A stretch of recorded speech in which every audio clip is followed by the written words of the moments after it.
What's up, Undisputed listeners? It's your boy, Shay Sharp. I wanted to tell you about my new podcast, Club Shay Shay, where we always do something before two something. Each week, I sit down with a guest for a drink and conversation, and as host and proprietor of Club Shay Shay, I've welcomed in esteemed guests such as Snoop Dogg, Floyd Money Mayweather, LeVar Ball, Isaiah Thomas, just to mention a few. Whether I'm talking to an athlete, a musician, an actor, or a lifelong friend, Club Shay Shay is a place where people share inspiring and motivational stories about their journeys to prominence. The new episode drops every Monday on Apple Podcasts, Spotify, or wherever you get your podcasts. Subscribe to Club Shay Shay now and make sure you never miss a new episode. Now back to Undisputed. Welcome to the Undisputed Podcast. I'm your host, Jenny Taft. This podcast is the full show from today's episode of Undisputed from start to finish. We've got a busy slate, so skip Shannon. Let's get to it. Welcome to Undisputed. We are live from LA. I'm Jenny Taft here with Skip Bayless and Shannon Sharp. Good morning, guys. Good morning. Woo. Good morning, Jenny. How are you today? Good. LeBron went a little quiet in the fourth quarter last night. They still almost won. I don't know how, but you saw what he did. They almost won in spite of LeBron. I don't know. No, in spite of some other things, but it wasn't because of LeBron. You saw those GOAT did. It wasn't interesting. You know, Shannon, you mentioned you would bring the GOAT mask, but maybe not. Yeah. Worth that? I had it, Jenny. Oh, okay. We'll save it for another day. We'll save it for another day. How about this, though, guys? The Texans have hired Ravens assistant coach David Culley, according to reports. He was Baltimore's passing game coordinator and wide receivers coach. Ravens head coach John Harbaugh said Culley would be a tremendous hire for the Texans and Deshaun Watson. Meanwhile, Watson remains unhappy with the organization in Houston and could force a trade away from the team. So, Shannon, how will this hire impact Deshaun's future now with the Texans? Unfortunately, I hate to break it to the Texans fans, David Culley will not be coaching Deshaun Watson. My sources have told me that Deshaun Watson has requested a trade. He requested a trade several weeks ago. He's made it abundantly clear. I no longer want to play for this organization. And what I was told, I'm willing to play hardball in order to get my way out of here. He does not trust Cal McNair. He does not trust the front office. He doesn't like the culture in which they've cultivated in that organization. So he's like, I'm done. I'm out. And he hasn't said where he wants to go, but what I've told, he hopes to go somewhere where he doesn't have a Carmelo Anthony situation, where all the good players that he wants to play with, you have to get rid of them in order to get me. That defeats the purpose. But he made it abundantly clear to me, the source did, that he no longer wants to be in Texas. And that's bad news for the Houston Texans. Now, I believe they've already started the process, Skip, of going about trying to find a possible suitor, and how much can we extrapolate? Because he is one of the better quarterbacks. He's top 5, no worse than top 6 quarterbacks in the National Football League. Absolutely. And Todd McShay said he's only slightly better than Sam Darnold. I think Todd McShay might have bumped his head. And so, Skip, that's where they are.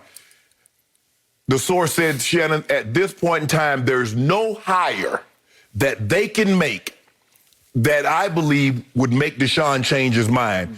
Because what happened is that they lied in the beginning. They swore to him they were going to keep him in the loop. And then all of a sudden, the loop got extremely small and the phone calls did not happen. He's like, I thought you guys were going to keep me in the loop. I thought what transpired, you're going to keep me every step along the way, you were going to keep me up to date. And that didn't happen. Once that didn't happen, once the minorities candidates were not being interviewed as they told him it was, it wasn't until, Skip, he voiced his displeasure that all of a sudden they circled back with the enemy. And all of a sudden they wanted to interview some of these other guys. But I was also told some of these interviews that they say were going to happen, they never called. They never got a call. So at that point in time, I was told, Deshaun's like, I'm done. I got to go. And so that's where they are now, Skip. I believe there's a 99.5% chance Deshaun Watson will be traded. 99.5. I got it. 99.9 or 5? 99.5. 599? Yes. Okay, got it. You have been way ahead of this curve from the start because your sources have been impeccable on this in keeping me abreast of Deshaun's unhappiness. Yes. I have no issue with Deshaun's unhappiness because I have lots of issues with that culture in question in Houston, dating back to the late Robert McNair, who obviously owned and operated the team ahead of his son. Yes. Briefly, let's discuss David Culley. Yes. A hire that came completely out of the blue and out of left field. But fortunately, in one regard, he is African-American. Correct. So let's give them that much due, that he is the only African-American head coach hired in this cycle. And we thought we were going to get shut out. Yes. And yet, out of the blue comes David Culley. Why am I familiar with David Culley? Only because he played quarterback at my school in the middle to late 70s, 75, 76, 77. He was a quarterback, played some quarterback on and off as a starting quarterback for Vanderbilt University in the Southeastern Conference. Now you got a head coach. Okay. He was not great. They went 7-4 his sophomore year, then 2-9, 2-9, because it's hard for Vanderbilt to compete in the Southeastern Conference. Yes. But every time there's been a big coaching vacancy at Vanderbilt, I always see his name pop up as a potential candidate. Right. So I tried to keep up with him in the NFL, but he has been way, way, way under the radar in the NFL low these many years because he is now 65 years of age. Yes. So what do we just see happen? Over the last 3 years, we have had a parade of 30-something white coaches come from nowhere and get head coaching jobs after maybe a year or two as a quarterback coach or an offensive coordinator. Correct. In some cases, such as Brandon Staley, a defensive coordinator for 1 year, just 1 year only for the Rams, and suddenly he is the head coach of the Los Angeles Chargers at age 38. And I'm like, how? Why? Yes. Show me what? Okay, so by all accounts, David Culley is highly respected because the people inside the game really know David Culley. Andy Reid used to rave about David Culley because what was he to Andy Reid? He was with him for years and years and years in Philadelphia and then on to Kansas City. In Philly, he graduated up to what was called senior offensive assistant to Andy Reid. And then once Andy went to Kansas City, he took him along as assistant head coach. Right.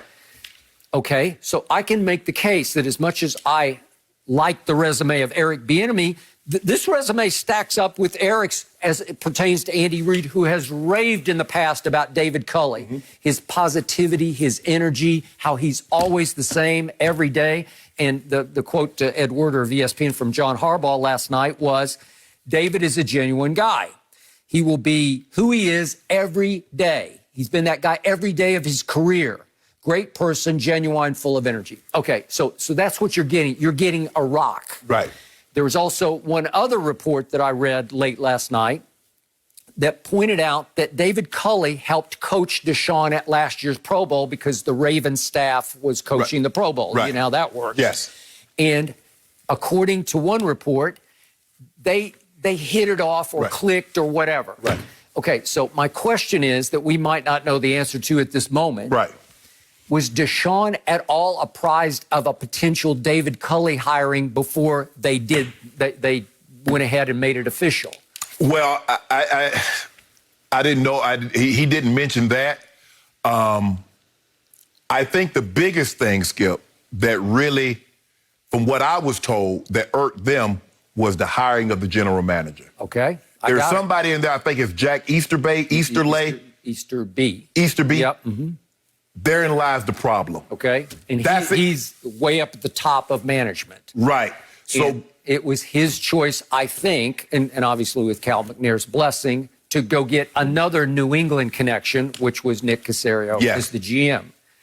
Again, in New England, Bill Belichick has final say and final decision. Correct. But Nick Caserio worked alongside Bill Belichick as the quote-unquote GM. Right. Okay? But the source said that Deshaun was promised he would be kept abreast. He would be kept in the loop, the general manager and the head coach. That's what he was promised. He was promised that. All of a sudden, the recommendations come out who they're like, Louis Riddick and the guy from Pittsburgh. And both minority candidates. Yep. And then all of a sudden, that was from the search firm that they paid who knows how much money to do their due diligence. To do their due diligence, Skip. Then all of a sudden, there was no more phone calls, and basically, to make it, he went rogue. He did. Against the advice, it's kind of like against the advice of counsel, you did this. Yep. It's like, hold on, I thought you said you were. And then with the minority candidates, the minority candidates really didn't start getting interviewed until you started hearing the rumblings that Deshaun was upset. And then all of a sudden, hey, do you mind coming in? At that point in time, Deshaun says, no, all you're trying to do is this as a favor. Because they went they reached for Leslie Frazier, and I believe they talked to Coach Caldwell, Jim Caldwell. Right. And after the fact, and I think they had some kind of Zoom talk with Eric Bieniemy at some point. But you didn't have it because, think about it, Skip, Eric Bieniemy was on the bye week because they were the only team that had to bye. Yep. They didn't call him during the bye week. No. You wait till after the fact. Now when you know your superstar quarterback, who you said you would keep apprised of what was going on, became upset. At that point in time, it had been waning. It had been dissipating, Skip. Yep. There were things that he had started to see within the organization that rubbed him the wrong way. And the more it exacerbated an already bad situation. And at this point in time, as you like to say about what Tom Brady has done to the Bucs, has brought them to a boil. Well, Skip, is boiling. The pot's been on the stove for a substantial amount of time. In the wrong way. Right, and it's boiled over. I got it. Okay, for the sake of the city of Houston, which I always love visiting Houston, I always have had a soft spot for Houston. Went there as a kid on vacation occasionally to the Astrodome, which was at 9th or 10th. Whatever it was. The Astros scandal, the James Harden debacle. Now, he's a net, obviously, and here comes Deshaun. It's been a rough run for those fans. Yes.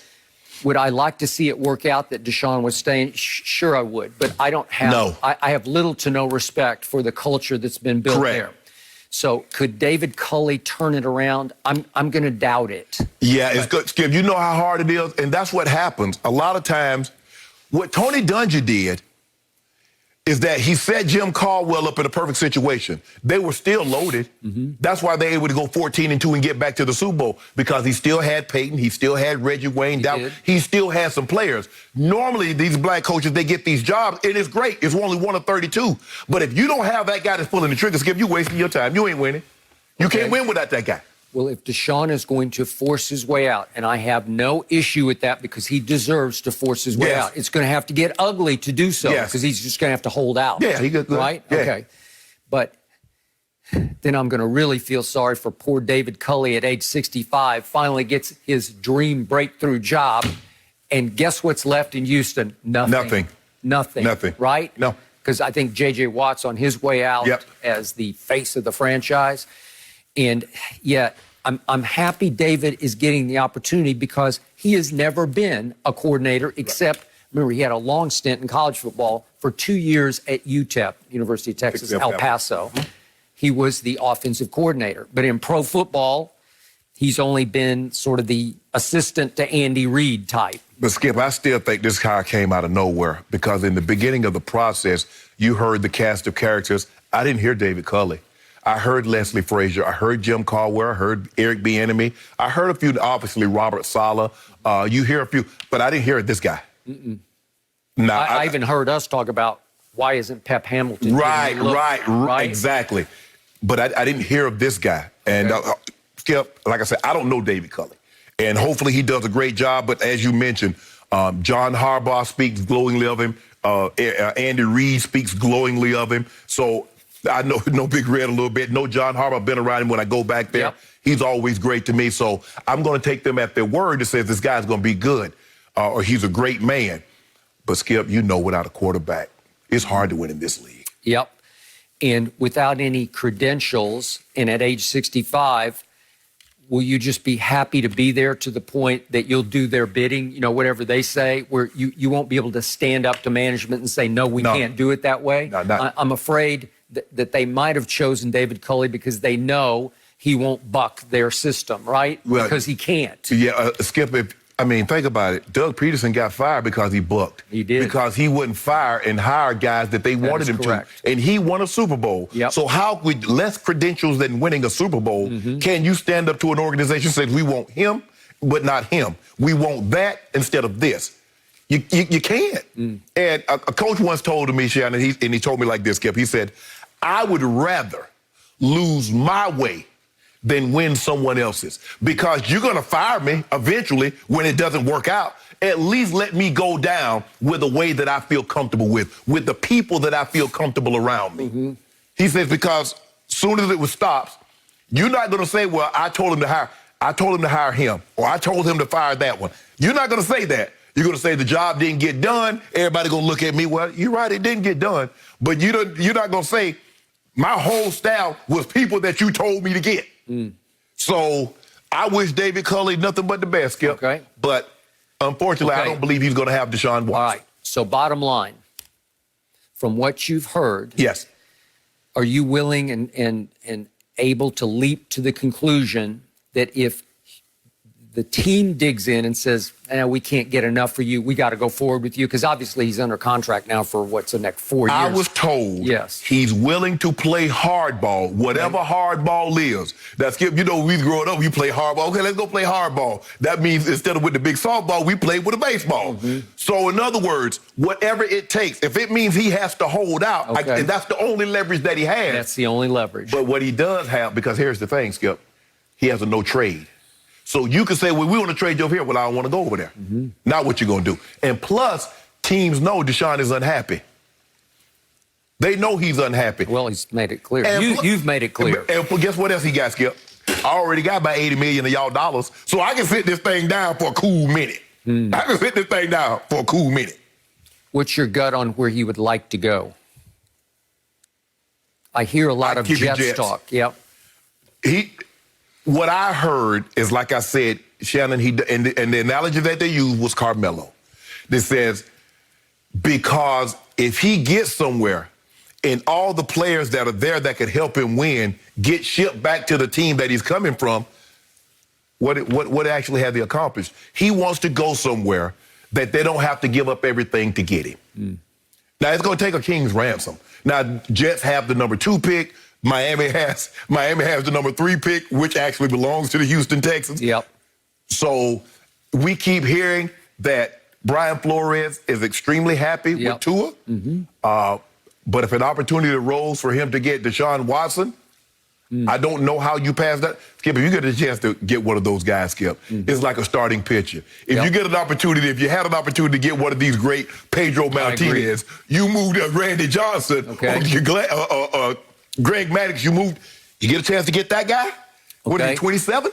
Yep. I'm going to reiterate my stance on this one last time, and that is Jacksonville, our man Urban Meyer, now at the controls. First pick in the draft.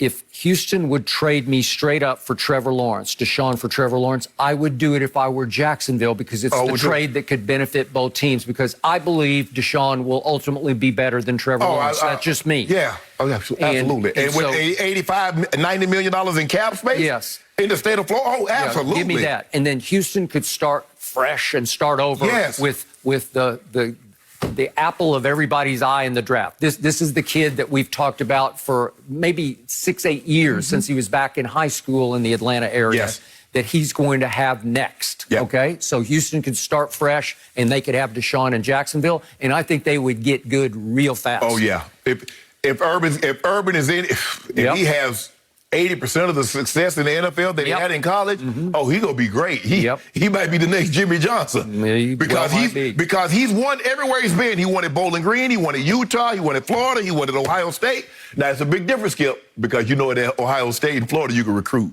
You get the creme de la creme. I got it, but he turned every one of those programs around in the first year. Yes.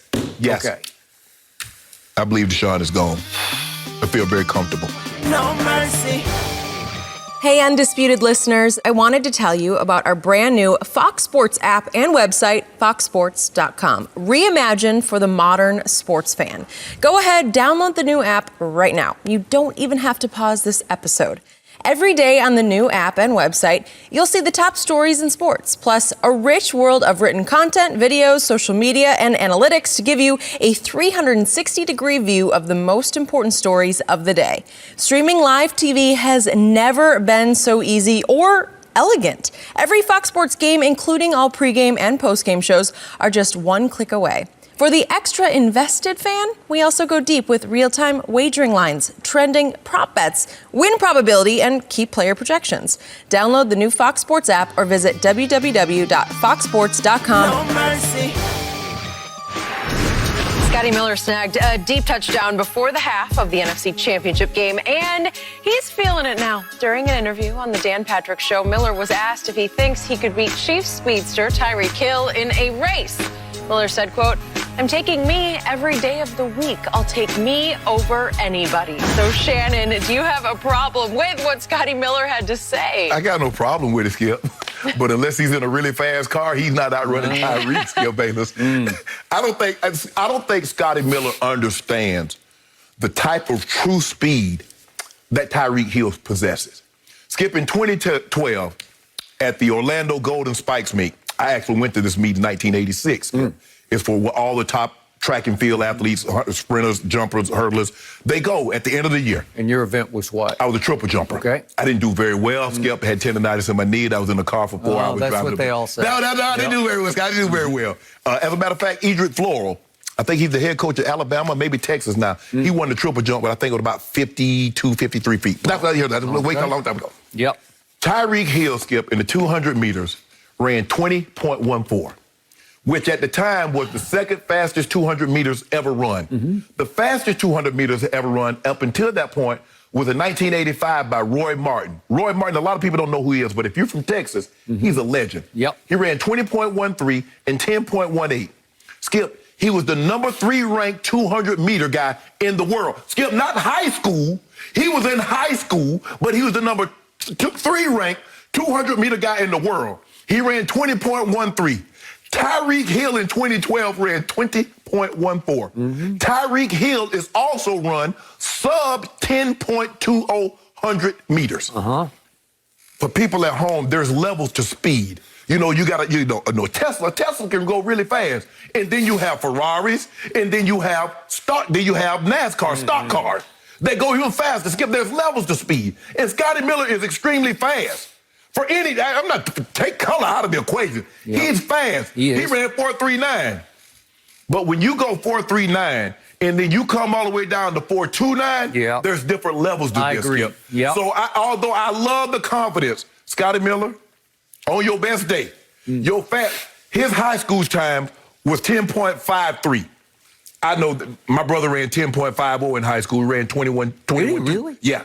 Sterling? Yeah. How big was he? He wasn't that big. He was like 176. Really? Yeah. He ran 10.5 for 100 meters, and he ran 21.2 for 200 meters. But at Green Bay, he played it. Oh, he like 210, 212. Okay. So he had put on almost 45 pounds by that time. Skip, there's different levels of speed. Hopefully the people at home can see this. There's 2 plays I want to show you. Okay. And I want you to ask yourself, do you believe Scotty Miller could have made these exact same plays? Because it's going to take this level of speed in order to get out of danger like Tyreek Hill did. Roll the tape. Now, I want you to watch what Tyreek does here. He catches this ball. Look at this. He jumps in the air, and he pieces him out. Yep. Skip, that was from a standing start. From a standing start. Yeah. Look what he does, people at home. He takes this ball. Look at this. He jumps, faces it, and meet me in the end zone, fellas. And then we all witnessed this Sunday. Look at this. There's no other guy in the NFL that's currently playing that could have made this play, could have got this far down the field like he did on a slant route. When you say a guy can take a 5-yard route and turn into an 80-yard spectacular, there have been very few men in the history of the game that can do that. Skip, I love Scotty Miller confidence, but I think he was Skip Bayless. As much as he loved little Scotty Miller, he ain't taking Scotty Miller in a foot race over Tyreek. I am not. But I'm taking Scotty Miller's confidence every day of the week, including Sunday. And I loved it that he said what he said the way he said it, because he was not dismissive of Tyreek. He raved about him. He said, Tyreek is unbelievable, super quick, unbelievable talent. But if we're talking about a race, said Scotty, I've got all the confidence in myself going up against anybody because he has to, because he's so little and so lightly regarded coming out of Bowling Green that the only way he can survive in the league is to walk on that football field saying, I'm as fast as anybody out here, and if you want to race me, by God, I'll take you on any day of the week. He is not as fast as Tyreek.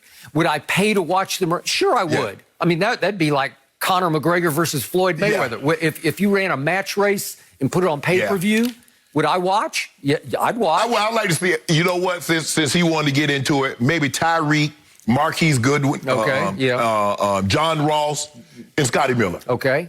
Scotty would almost certainly come in fourth in that.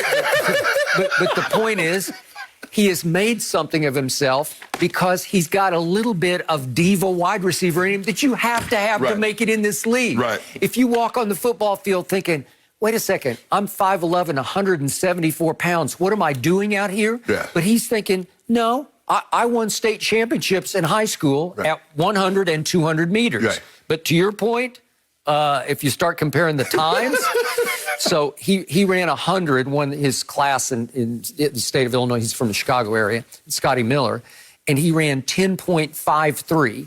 It's okay, but it's not even in the class of what we're talking about because Tyreek ran a wind aided. It was big wind, they said, behind him. It was like 2.5 miles an hour over what the regulation can be on that. But he ran 9.9, but then his official time was 10.19 to Scotty's 10.53. Well, that's a huge gap.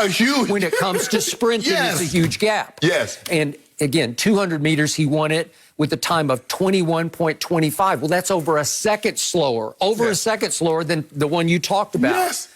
Okay, so what are we talking about? We're talking about 4.39.40, really fast, versus 4.29. That's like crazy fast. Now we're getting in the Dion category, and Ross was in that category. Okay, I got it. Then there's what we call football speed. Yes. And as you say, Tyreek looks about as fast as you've ever seen a man with a football under his arm. With pads on. He's just flying. He's flying. Okay? But do not discount. And again, I raved about Scotty Miller in the offseason because I saw this coming. And he's not just your basic slot receiver. They'll line him up out wide and they'll sting you with him. But remember, we're talking about a Scotty Miller who basically lost his job to Antonio Brown. Right. Remember, over the last 8 games of the year, Scotty fell out of the rotation because there's no more room in the rotation. Right. And look at what happened on targets over the last 8 games once Antonio joined them right at midseason, remember? Yeah. Mike Evans had 63 targets. Antonio had 62 targets over the last 8 games, just one shy of Mike Evans, and led the team in catches over the last with 45 catches. So he's catching the vast majority of his targets.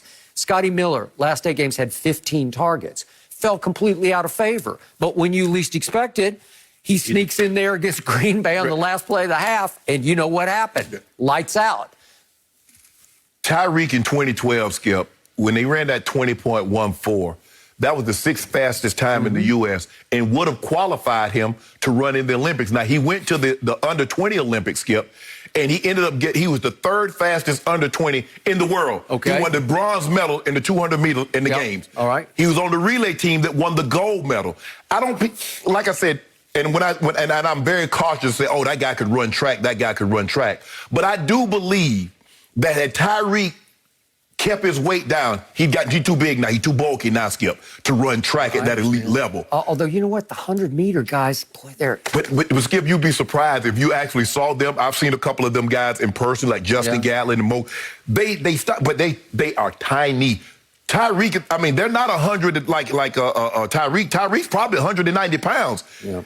He's small like Scotty Miller, but he's compact. Yes. He weighs at least 15 more pounds than Scotty Miller does. Yes, I believe, Skip, he could have run sub-20 for 200 meters, sub-10 for 100 meters. Now, there's no guarantee, Skip, because all that is when do you run it and where do you run it? Because we've seen a lot of guys run fast time, and when it gets to the trials or it gets to the Olympics, they can't compete. They can't replicate what they've done. Okay. But there's no question. So now, do this for me. I test little Scotty Miller on his 4 touchdown passes that he's caught this year from Tom Brady. Yeah. And they're all at pretty big moments. Yeah. You can see it. Here's the first one against the Chargers. That put them ahead. They had come back from 24-7 down. Not bad. And then here's the second one. This is against the Raiders at the end of the half, the one you talked about. Yes.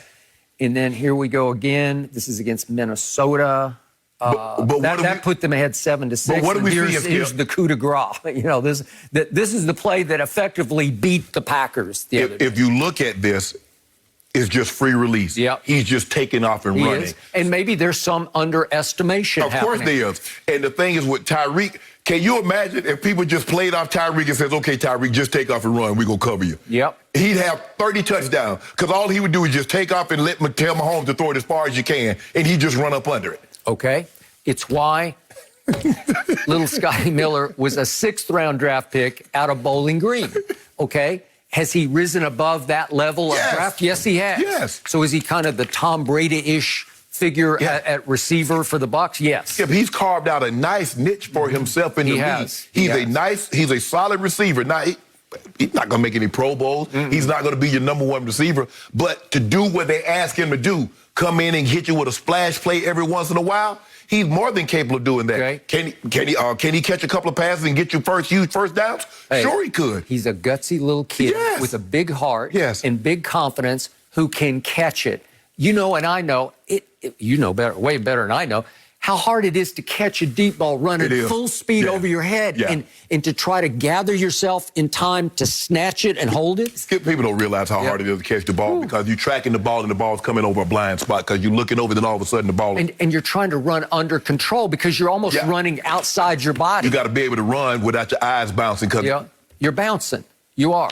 So, hey, Scotty. Scotty, do it. I love the comedy. Keep talking, baby. But Regan, Skip, there's a good chance if the guy's nickname is Cheetah, you probably, what's my chances of outrunning him?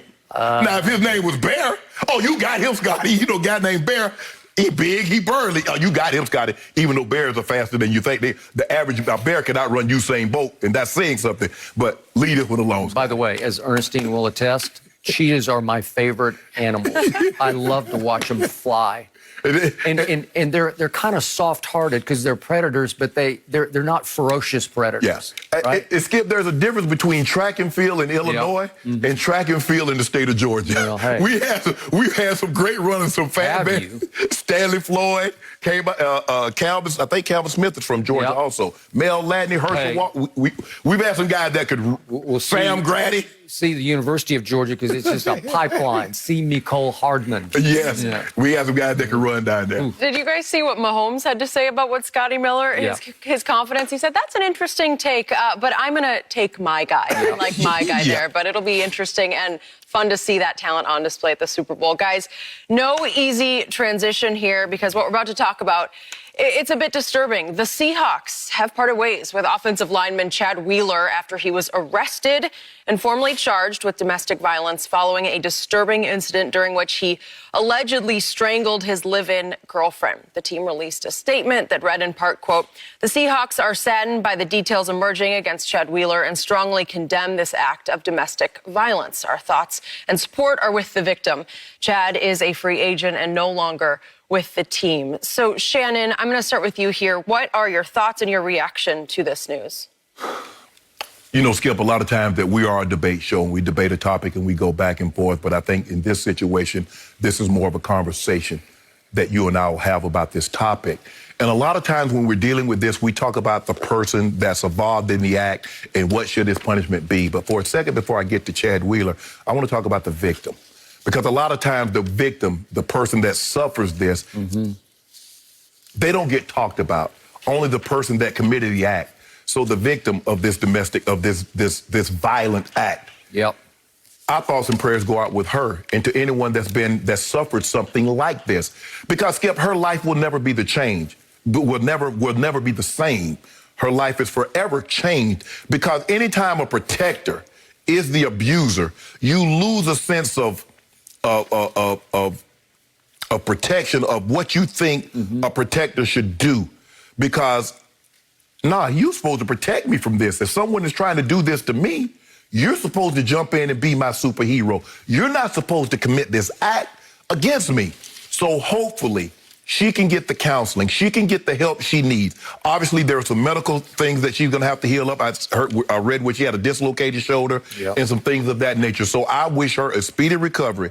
And I understand that what she's going through is that's going to take her a while to recover, but hopefully she can come and have some resemblance of a normal life. Now back to Chad Wheeler.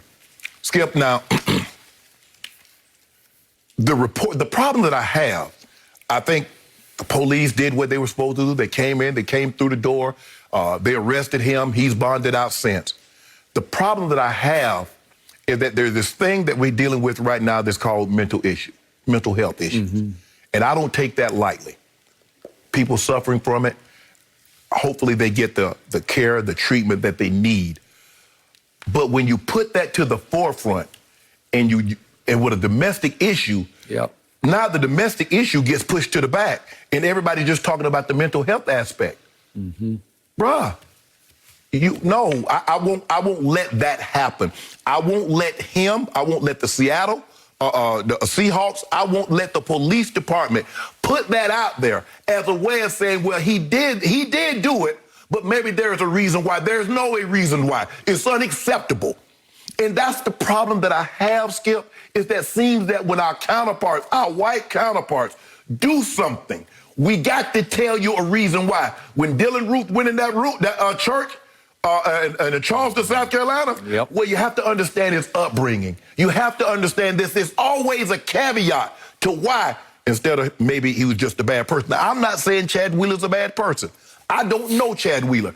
And I think that might have something to do, Skip, why this thing didn't get the leg that it got earlier. Because if I'm not mistaken, this happened Saturday. And it didn't come to my attention until yesterday during the show. And it was started just like a feeding. And I'm like, and then I'm reading it last night, like, hold on, this happened Saturday? And here we are. It didn't become a story until Wednesday, probably because of who Chad Wheeler is. Skip, he's not like a household name. He's not a Pro Bowl offensive lineman. He's not a superstar in this league. But the mental health aspect it has been gone to the front. And now this poor young lady, she has to sit back after suffering what she suffered. It's like, really? Y'all go out there gonna feel sorry for him, but what about me? I suffered this beating at this man's hands, and he told me because I wouldn't bow. I read the report. It says because he said bow before her. When she didn't do it, he beat her within her life, was strangling her, Skip, and she woke up, and he said, you still alive? Now, Skip, I'm going to need someone with more alphabets in there before their name and after their name, because I'm now reading the mental health thing that says bipolar doesn't cause you to be an abuser. Skip, that's not my expertise. So I'm going to need somebody with some alphabets in front of their name or after their name to tell me what really comes about this. But Chad, now, the NFL, you have better mechanisms now than what you had with Ray Rice. And you put those mechanisms in place so you would never, ever have a situation like you got with Ray Rice. Now, let's see if those mechanisms that you put in place to handle situations like this, let's see if they work. I'm just disappointed with how Seattle, that little weak statement, you're saddened? That's all you got. Not horrified, not shocked, not terribly disappointed, you're saddened. That's all you got for us. Nah, that ain't gonna fly for me. And we gotta stop this. Don't let mental illness be this. And I'm, like I said, I empathize for people that's going through something. But you can't use that as an excuse for why he did what he did. He should be punished to the full extent of the law.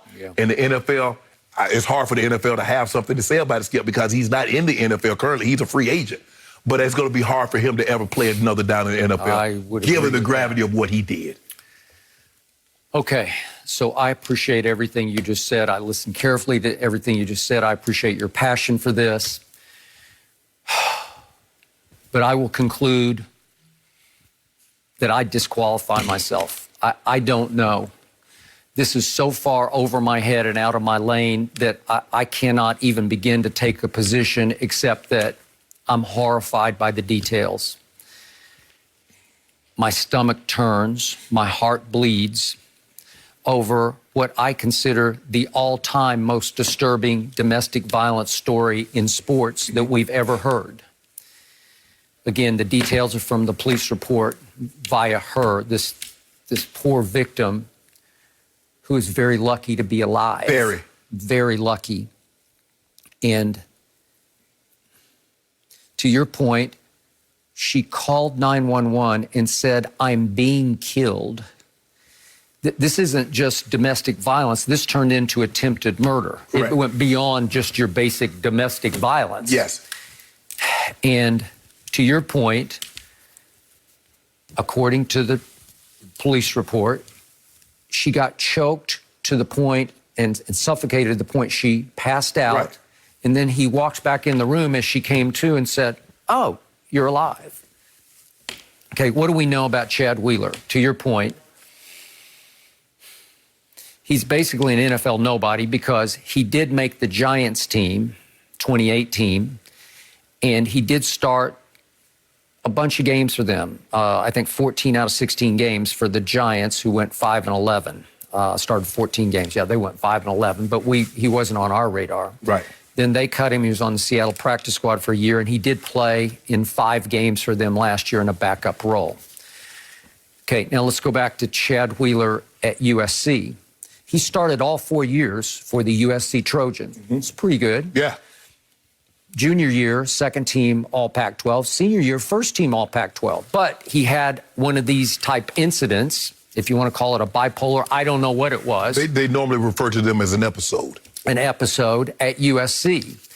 And the Los Angeles Times reported in December 2015 that Wheeler was detained and then taken to the hospital for psychiatric evaluation after police responded to a call that he was punching walls and windows while barricaded inside an apartment with a 20-year-old female friend and her 7-month-old son. Police subdued Wheeler by firing multiple beanbag rounds at him, according to the report. Why do you think he went undrafted after his senior year? Right. Wouldn't you figure it was because of that? Absolutely. First team All Pac-12 as an offensive tackle, but you went undrafted because of that. Correct. Was there not the biggest red flag? Yes. Yes. Yes. And it was reported that he had stopped taking his medication. And my thing is, Skip, now we have pictures. Now, we didn't get this. Nobody posed the question. Mm-hmm.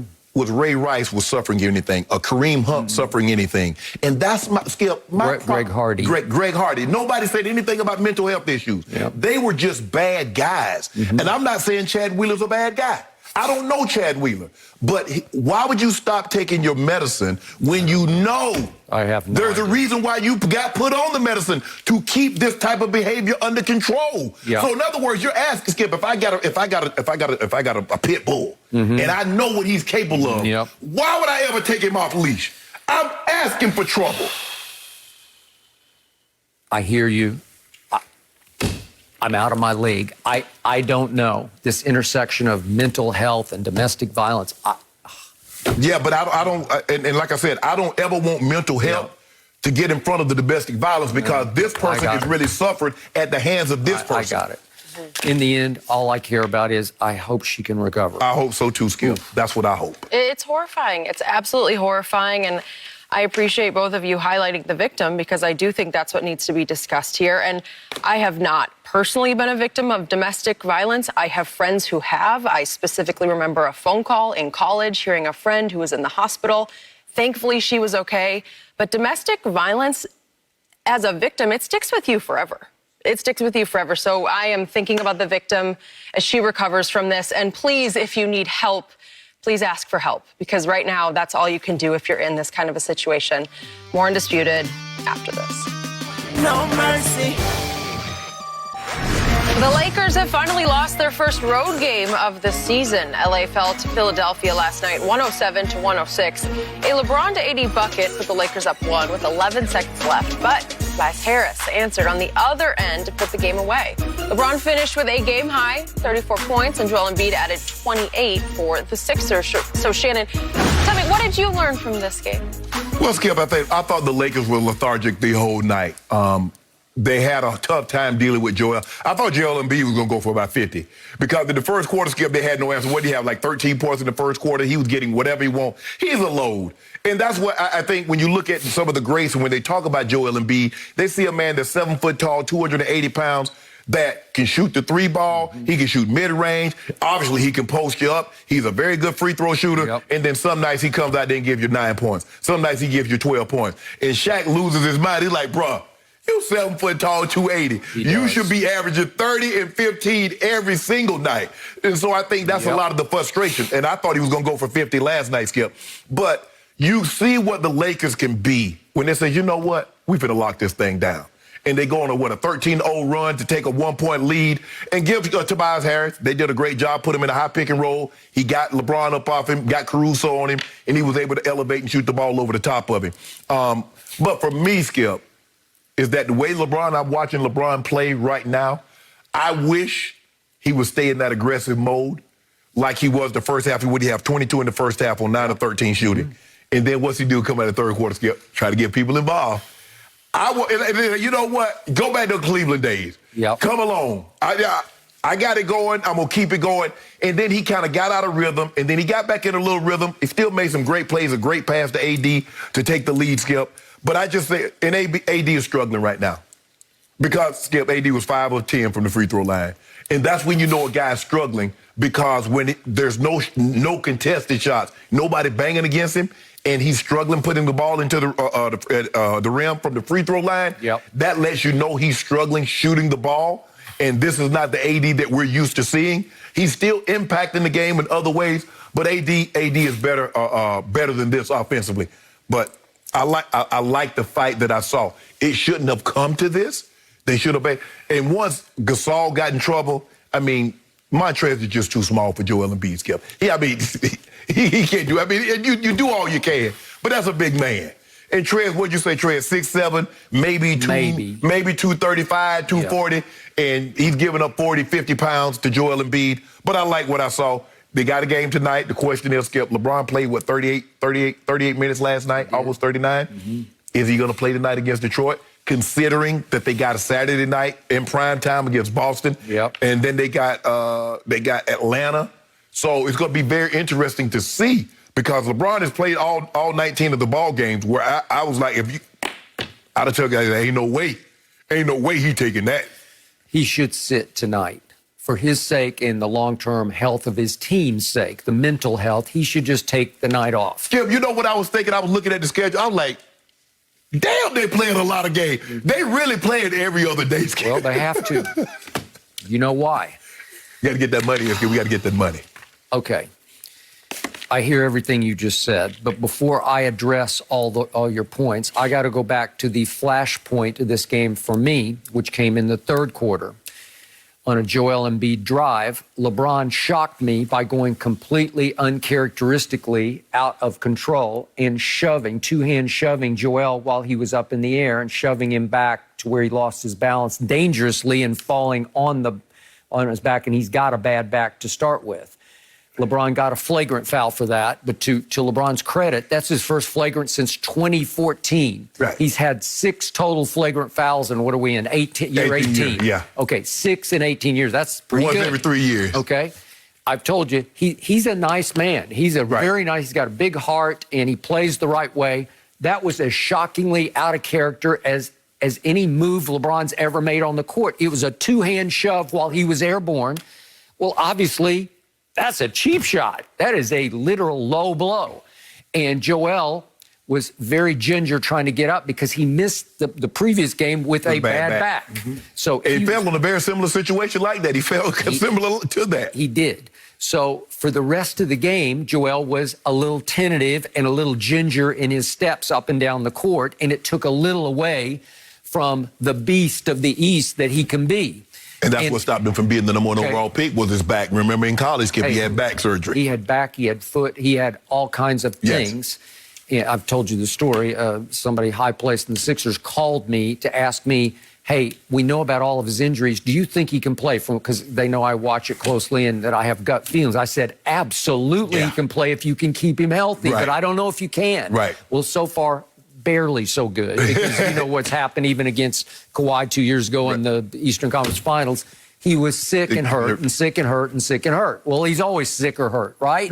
That's been the problem. But when he's right, as he was in the first half or even the first 2.5 quarters of this game, as you said, He's pretty hard to stop. Yeah. Okay, so was there method to the madness? Not that LeBron was trying to hurt him, but was he trying to send a message? We're not going to let you just lope in here and dunk on us? Right. I don't know. And his feet got tangled up. I think when LeBron was like, okay, you're not going to dunk on me, and then Joel kind of got off balance, and LeBron was right there, and his feet got swept out from up under him. I don't think if his feet doesn't get swept out from under him, I don't think he falls like that. But that's a big man that's hitting the ground with no protection because he didn't have a chance to brace himself. Nope. And maybe that's a good thing because he probably would have tried to brace himself and maybe hurt himself even worse. Yeah, you're probably right. Okay, so now let's go to the fourth quarter.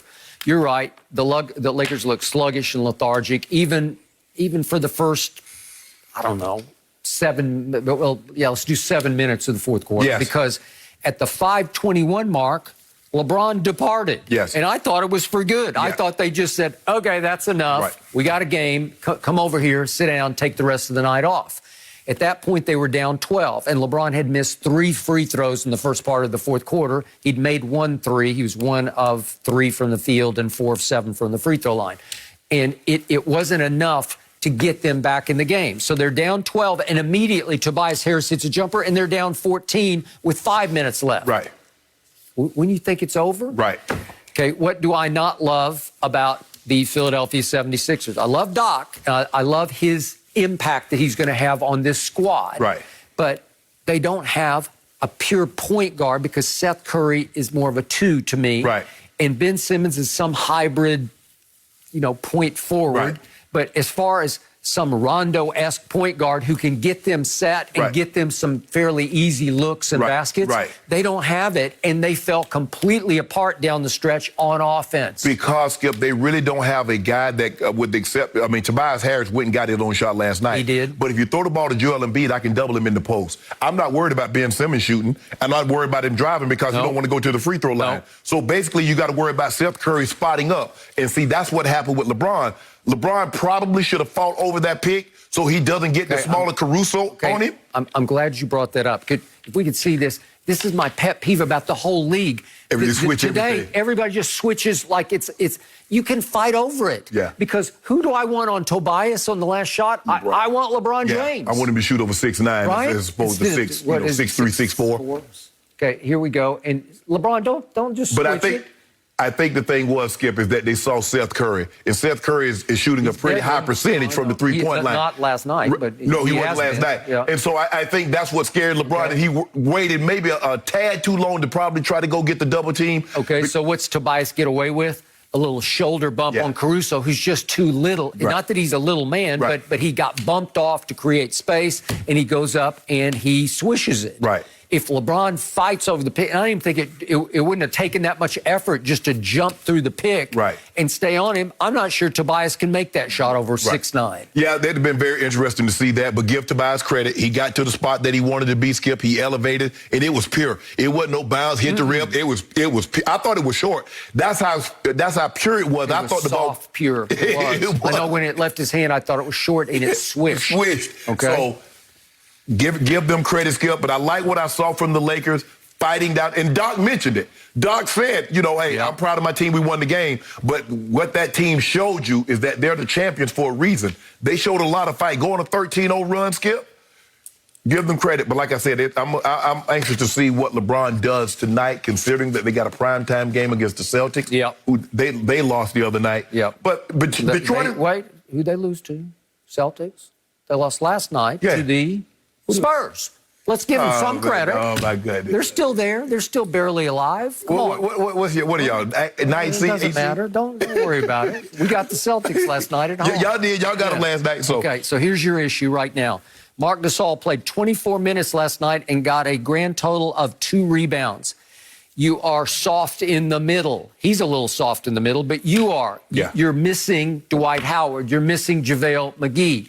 You need to shore up the middle of your defense with some passion, some energy, some edge. You don't have that from Marc Gasol. We're looking at the trade deadline, Skip. We're looking at some buys. Maybe somebody can get bought out. I just hope that The Cavs don't. Well, look, the Cavs is not going to do the Lakers any favor. LeBron's on that team. Maybe if LeBron wasn't on that team, they might be willing to do something. Now, I think they want to keep Jared Allen. They're probably looking to trade JaVale McGee. Yep. Maybe they buy out Andre Drummond, $28 million. The question is, would somebody trade for Drummond, Skip, knowing that he's going to be a free agent? Give up assets, knowing somebody that you might not be there. Good point. I would agree. So he probably get bought out. And I just hope if he get bought out, he go to the Lakers. Okay, I don't. It's good. If you do know it's repeat, right? If Andre Drummond gets bought out and he goes to the Lakers, it's over. Really? It's over. Well, then who's going to make free throws on that Don't team? worry about it. We'll need no free. Do you know how many rebounds? That's the best rebound in the game right now, Skip. No, he is. He's a machine. He's a rebounding machine. He is good. Okay, last quick point. We're going to talk about the Nets. Nothing but Nets. Yep. And here they come as the biggest challenger out of the East to the Lakers, in my opinion. So they won again last night, but they missed a shot at the end of regulation because they have no play. Steve Nash just says, you guys just figure it out. Just street ball it, right? Yeah. And James Harden took a shot that I didn't think he should have taken. But I want to give your team credit because you have a basketball team. You have a well-coached team, in large part by LeBron, because out of a timeout, when you needed to score a basket to take the lead, which I thought was going to stand up as the lead when you went up by one, what happens out of the timeout if we could just see this play? This is beautiful basketball to me. They run a pick. Schroeder goes and picks for AD on the wing, and he just flashes across the paint and gets a lay-in and made Embiid look foolish on that play, right? Okay, and LeBron hits him with a sweet bounce pass because he sees it coming. That's a play that was called in the huddle, maybe by LeBron or by Vogel, I don't know. But if you remember, Skip, they got the rebound. They go down. LeBron not liking the way the set's going. He calls timeout. Okay, all right. But they ran a play that I don't see the Nets ever run a play. I just see Harden and Kyrie and KD looking at each other like, your turn. Are you going to My do turn. it or am I going to do it? And last night, James tried it at the end of regulation, and it did not work. Yep. Okay. No mercy. Hey, Undisputed listeners, it's Charlotte Wilder here to tell you about my new podcast with Mark Titus called the People Sports Podcast. It comes out every Thursday, and Mark and I take one of the big stories of the week, and then we go off on tangents you never saw coming.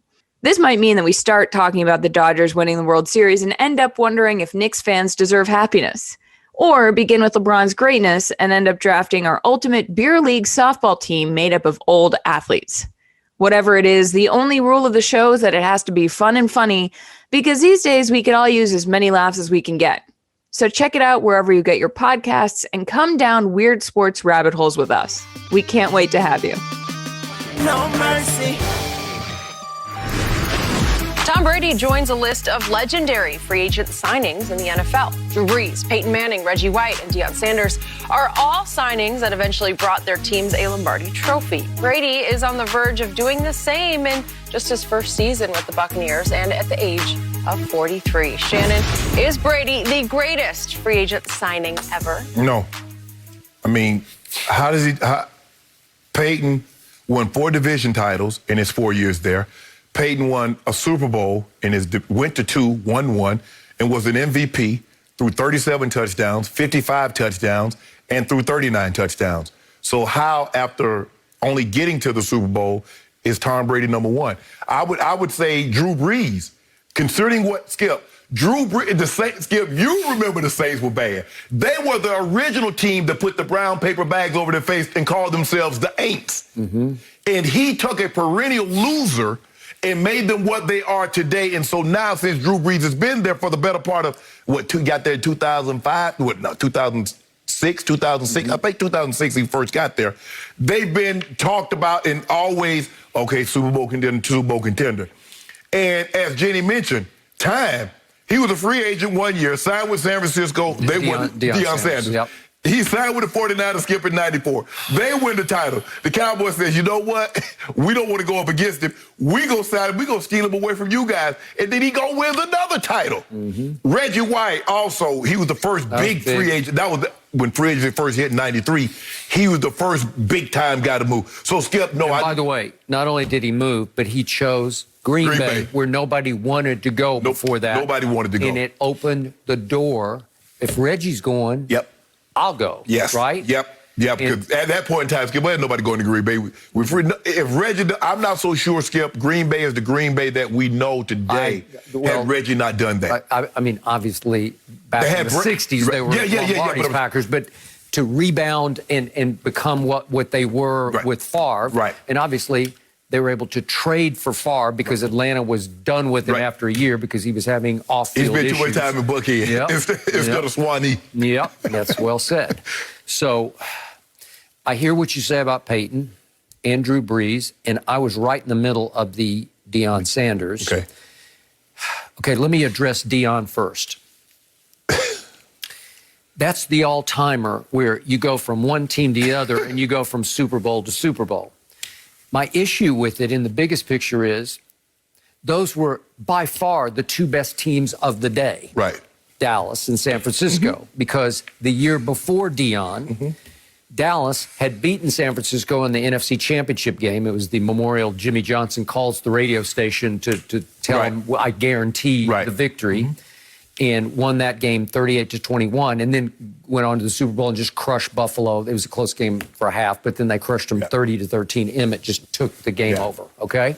So it was clear Dallas was already the best team. So then Deion goes to San Francisco, and all of a sudden, Steve Young and company break through against the Cowboys. They got the game at Candlestick, Emmett had a pulled hamstring, and he was about half Emmett in that game.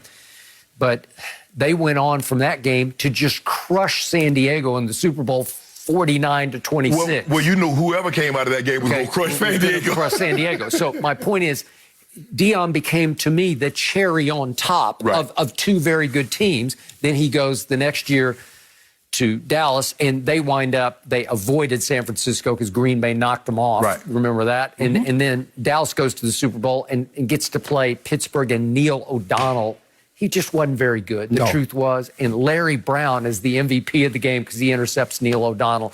Returned one for a touch. I think he got him 3 times. So he's the MVP. Okay, so my point is, Deion changed the fate of both teams, but they were both really good to start with. And it was just going to be cherry on top. Who's the cherry on top? Well, it's Deion, and it's Deion. And I got to bring this up because it sticks in my craw. He won't like me saying this because I love prime time, but in that NFC Championship game, that first year after the 94 season at Candlestick, in the mud at Candlestick, Dallas is behind 21-0, storms back thanks to Michael Irvin, who'd had the game of his life with Deion taking him man-to-man. It was the greatest individual battle I've ever witnessed on a football field. I told you, if I had to pay for one game in my life to go back and be a part of it, if I could jump in the time machine, I would want to go watch that one again. Except Deion gets away with the move of the year. It saved the game because Dallas was about to get right back in the game, and here's a deep throw in the fourth quarter to Michael Irvin, and this is all-time interference. Is that not armbar interference? But see what Ty did? Ty looking for the ball. Where's the ball? He stumbled. And he only ran 4.2, so he got. So that's what saved it. You see at the last second he looked back for the ball, but Ty knew what he was doing. And people don't realize, Skip, Deion is left-handed, so that's his dominant hand. That's true. That's a good point. Very good point, actually. And Troy Aikman, a lot of people said he couldn't throw the deep ball, but he threw that one on the button, and it's about to be 38-35 at that point. How your pants so clean? Yeah, good question. Good question. And the ref keeps the flag in his pocket, and first-year head coach Barry Switzer bolts out onto the field screaming bloody murder, and they throw flags at him like crazy, and they get they don't get the penalty. They don't get the pass. They go backwards 15 yards, and all of a sudden it goes from 2nd and 10 at the 49-43 to 3rd and 25, and then Troy ends up getting sacked on 4th down, and that was the game on that play. So, again, I'm going to slightly disqualify primetime on his impact. Again, Peyton took over a team that Tebow had obviously taken to the division title and won a playoff game against Roethlisberger. Drew Brees, it took a little while for him to settle in and get going, but how can you discount that Brady walks in the door with a team that's 7-9, loaded in a pandemic, but they're 7-9. Yeah, but they're loaded, Skip. The Buccaneers haven't gone to the playoffs in forever, right? What was it, like what 2014 years? It's I was going to say 15 years, but 2006, 2007. And obviously it's back to the 2002 season since they won a Super Bowl. And he, in the pandemic, he turns them right around and takes them to the Super Bowl that is scheduled to be played in your home stadium. And all he wants is 25. It was 25 and 25, right? Right. So 2 years at $25 million is the all-time bargain to me. Okay, it's a bargain, but Skip, you said, I mean, but see, you said 70. I mean, you keep saying the Buccaneers. Skip, yes, I understand, but they're not the Buccaneers of 1976 that's just coming into the league and they'll have no talent. Okay. They're loaded. Okay, but they're loaded without direction, without guidance, without culture. They don't have a winning culture. They were a losing football team because they led the league in turnovers and penalties the year before. And all of a sudden, he obviously cleaned that up. And he, as I always say, he installed the Patriot way in Tampa Bay. He did. He taught that whole franchise how to win. And he did it on the fly and got them to a Super Bowl in the first year. Yes. Okay. Well, Peyton's team was loaded too. Yes. So it was easier for Peyton to flip the switch there. I just didn't think Peyton could physically stand up. Right. That was a bargain because nobody thought he could do it anymore, right? Yeah. He basically knocked on your door. Yes. So did Brady. I mean, I give you that. But Brady saw the potential, but he realized, he helped it realize its potential. Yeah, and think about it. Look at what Peyton did for Demaryius Thomas. Yeah. What he did for Eric Decker. Got Eric Decker paid. Julius Thomas became the highest paid tight end. Demaryius Thomas became one of the 2 highest paid wide receivers. He made a lot of people wealthy on the offensive side that we would not have been household names. Look, it's gonna, when it's all said and done, you're probably going to be looking at the greatest 2 free agent signings, probably Peyton Manning and Tom Brady. Drew Brees is in that mix because what he did for it was more long term. Right. It took a little while for it to take off, but once it took off, it really took off. Because when he got there, Skip, what they got, they had the second pick of the draft, so they got Reggie. So it took Sean Payton a while to build. He didn't have the pieces already. They got Reggie Bush. Reggie Bush. Yeah. They didn't have the pieces already in place like Tampa. Tom just came in. He's like, man, I got some great ingredients here. I just don't got to mess this up. Same thing with Peyton. Man, y'all got 2 receivers, a tight end, a first-round draft pick at running back. Wait, you got Von Miller rushing the passer? Oh. Yes. Okay. You had Malik Jackson and Derek Wolfe. You had Chris Harris Jr. They ended up signing Aqib Talib. They did. They brought in a T.J. Ward. Yeah. So they added some, but Skip, they were just like Tom, and Tom realized this. As you said, he surveyed the land. Now, where can I go that they don't have a QB entrenched that I could go in and possibly replace, that they got talent? The same thing with Peyton. So Peyton's like, hold on, where can I go that quarterback's not entrenched? Denver.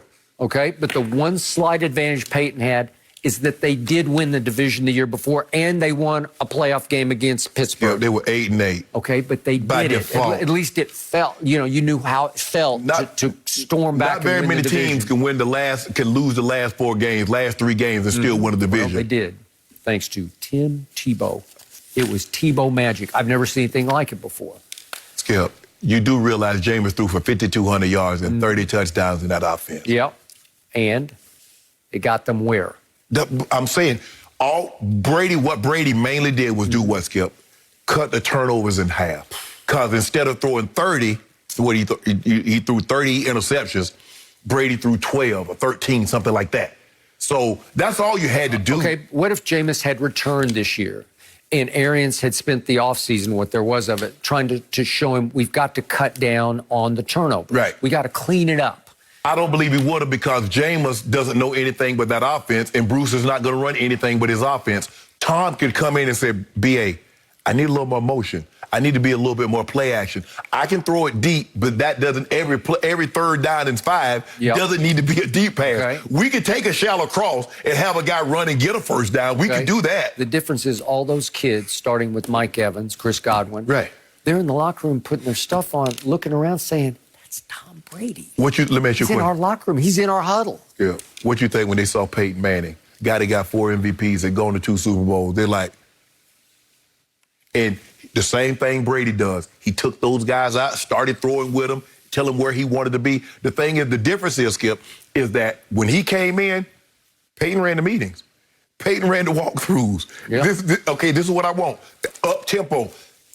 And I believe BA has done a lot of that with Tom. Okay, Tom, you want to run some of this? What do you like? Okay. We're going to implement what you like. We're going to call it. Well, I'll go out on a limb and say that Brady's first Super Bowl in Tampa will be a little better than Peyton's first Super Bowl in Denver, because that was a debacle. As long as they don't snap the ball over his head for a save, on just the first play. On the first play, right. he gonna be peachy after that. What was it? 43-8. 43-8. 43-8. Ooh, I remember A whole that lot one. to a few. I do That was the remember worst that. Super Bowl. Like, ooh. That one was tough for you? Yeah, I was there too. No mercy. Dak Prescott and the Cowboys still do not have a contract in place for the 2021 season as he recovers from injury. There is projected to be more than the normal amount of quarterback movement in the league this offseason, and Matthew Stafford is one of them. Cowboys insider Todd Archer suggests Dallas should make a trade offer for the Lions QB, who has already agreed to move on from the team. Former Cowboys cornerback Orlando Scandrick is joining us now. Orlando, in your opinion, should the Cowboys have any interest in Matthew Stafford? Absolutely, emphatically, no. It's a hard no. It's a little bit of a case of cutting off your nose to spite your face for me. Saving money, but what are we saving money exactly for? Just pay the man. Pay Dakota Rain Prescott his money that he deserves. He's earned it. I think that you do your homework. Skip, I just want someone to tell me the infatuation with Matthew Stafford. Really? He's been in the league. Skip, yeah, he has these numbers. And our good friend Detroit, Rob Parker, named him Matthew Papper. Because if you look at something about Stat Pat. Yeah, Stat Papper. Because he patted, I mean, you look at his numbers like he's the quickest to 30, 20,000, 30,000, 40,000, 50, or I think he got 40,000 yards. But what does he have to show for it? 3 playoff appearances in, a decade, with 0 playoff wins. Dak has been to 2 playoffs half the amount of time and got a playoff win. And don't pretend like, man, he really had nobody. He had I think 2 1,000-yard rushes in Joyce Bell and Reggie Bush. He had Megatron for 8-9 years. He had Calvin the singing cowboy, Roy Williams. Golden Tate. So don't make it seem like Matthew Stafford hadn't had any offensive weapons, Skip, now. So I don't get it. I get it. You know, the arm talent, and he can throw from different platforms. He still can throw the ball 65, 70 yards, Skip. But I agree with O on this one. He has 2 years left on his deal. That's very low money. But you know what he's going to want. What is it, 20 and 23? Yeah. Because they gave the bulk of the money over the first 3 years. I think they gave him like $90 million over the first 3 years. Yep. So for me, Skip, they're going to have, if you think you're going to trade for him and he's going to play those 2 years at that number, you're crazy. But I believe Dak should be compensated for what he's done.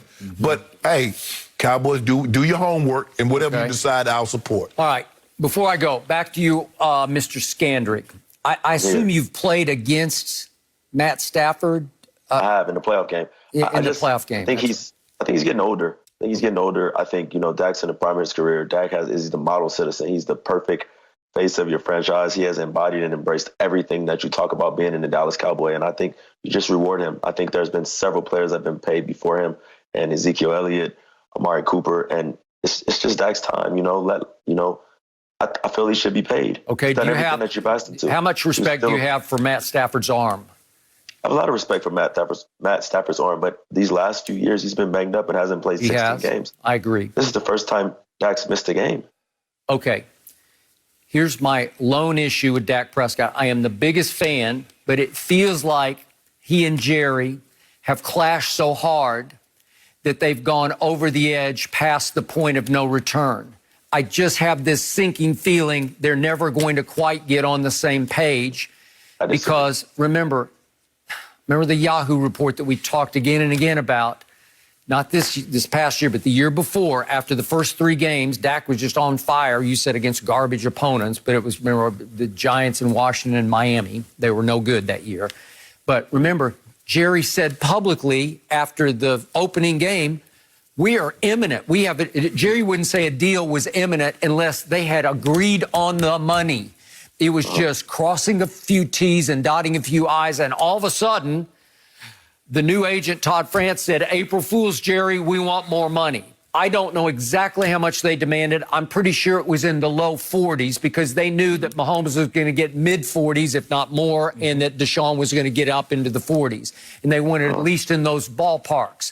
So have they, so has that ship sailed? It may be, because once you cross Jerry Jones, I don't care who you are or how valuable you might be as the face of the franchise. Sometimes it's just you can't get it back on the same page. Right. So they franchised him once. If they franchise him again for next year, it's over. He will be going because they're not going to pay him $53 million the next year, right? He will become a free agent. Okay, here's my only thought about Matt Stafford. I agree with all the points you made, the negative points. Here are the positive points. He grew up in a neighborhood called Highland Park. It's affluent. It's right there by SMU, just right in the middle of Dallas, Texas. I'm sure Orlando knows it well. Yeah, I know it very well. He grew up with Clayton Kershaw. They played baseball and football together, and he was a star quarterback for a school that has the richest tradition of football in the state of Texas. It's a mostly white school, but they have been like a white juggernaut for years and years. And I'm sure he's got a soft spot in his heart for wouldn't he like to go home and finish at home? Would he give them some quote-unquote hometown discount? Maybe. Okay, now I just throw at you real quick.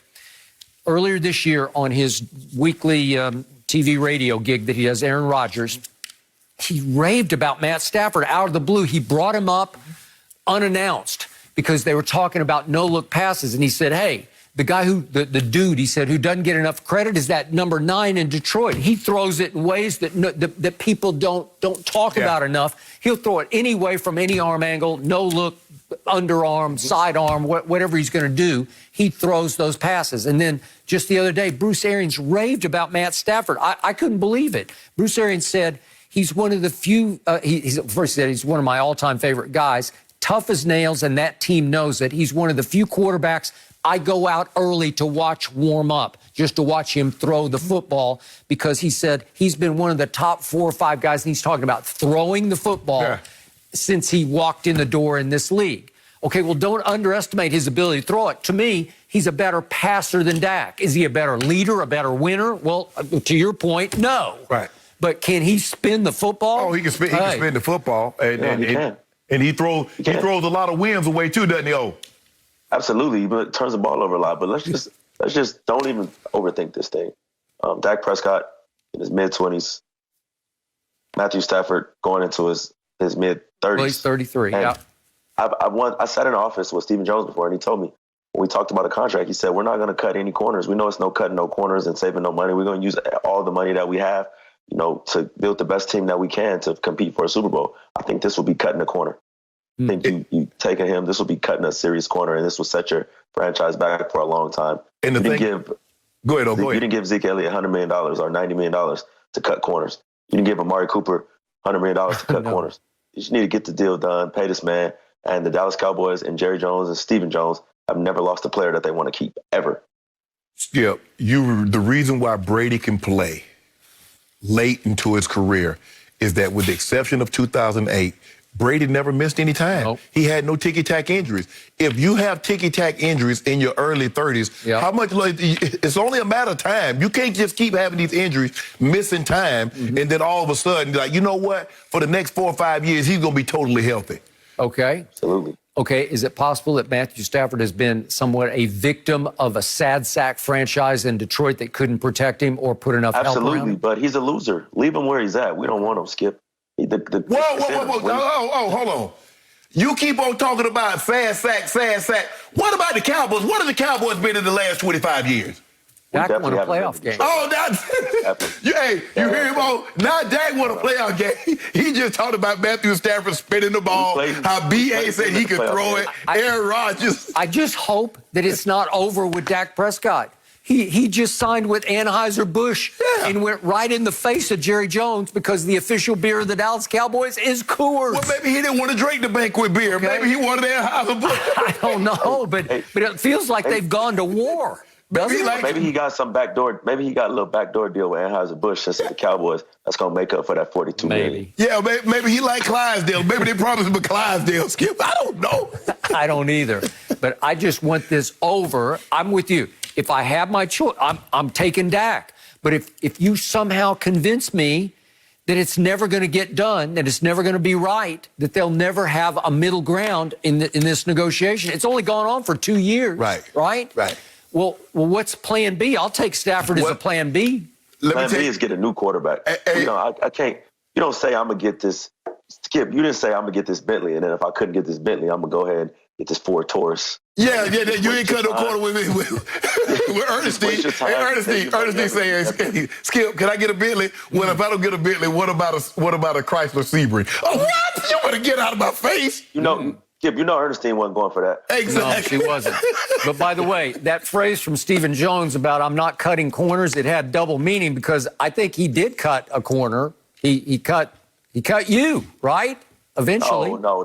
If we talk about that situation, I got 3 contracts from the Dallas Cowboys. I thought that it was time for me to move on, and they were moving in a different direction. They're bringing in Chris Richard, and I kind of got ahead of myself. I thought the grass was greener instead of going to get a water hose and watering my grass over there and getting to work. Getting to live and learn. Well, I'm going to say whose side I'm on. Who's ever going to send me 50 cases of beer, Anheuser-Busch or Coors, which one? Whoever going to send me the beer, that's whose side I'm on, Dak or Jerry's. Well, fortunately for you, I don't think you drink beer. But I got a party coming. I got a party coming. Okay. Yep. You do? Super Bowl party? Yeah. Yep. In masks, right? Everybody's in masks. No, I ain't going to have 2 people at my house watching. Ain't no Super Bowl party at the crib. No, you're okay. Oh, Darn, no. I was hoping for a quick invite. No. Distanced? All right. I'll move on. Orlando, we appreciate your time. Stay well. We'll check in with you soon. No mercy. Saturday, Caleb Plant, one of the best pound-for-pound fighters in boxing, puts his perfect record and super middleweight title on the line against Caleb Truax. Saturday at 8 Eastern on Fox and the Fox Sports app. In a recent interview, Buccaneers general manager Jason Light revealed that Tom Brady was initially open to changing his number since Chris Godwin at the time had number 12. Of course, Godwin willingly gave Brady his number as a sign of respect for what he has accomplished in his career. Light said when he asked Brady which number he'd choose, the QB replied 7 to represent chasing his 7th ring. Interesting. Shannon, what do you make of this? So is he not chasing the 7th ring now? Why would you say that I'm willing to change? Just go ahead and take the number. Say, give me number 7. Chris Godwin always had number 12. Someone has that number. I'm gonna take number 7 because I'm chasing my 7th championship. This is the problem that I have with people. See, it's just not good enough for Tom Brady to be an all-time great player.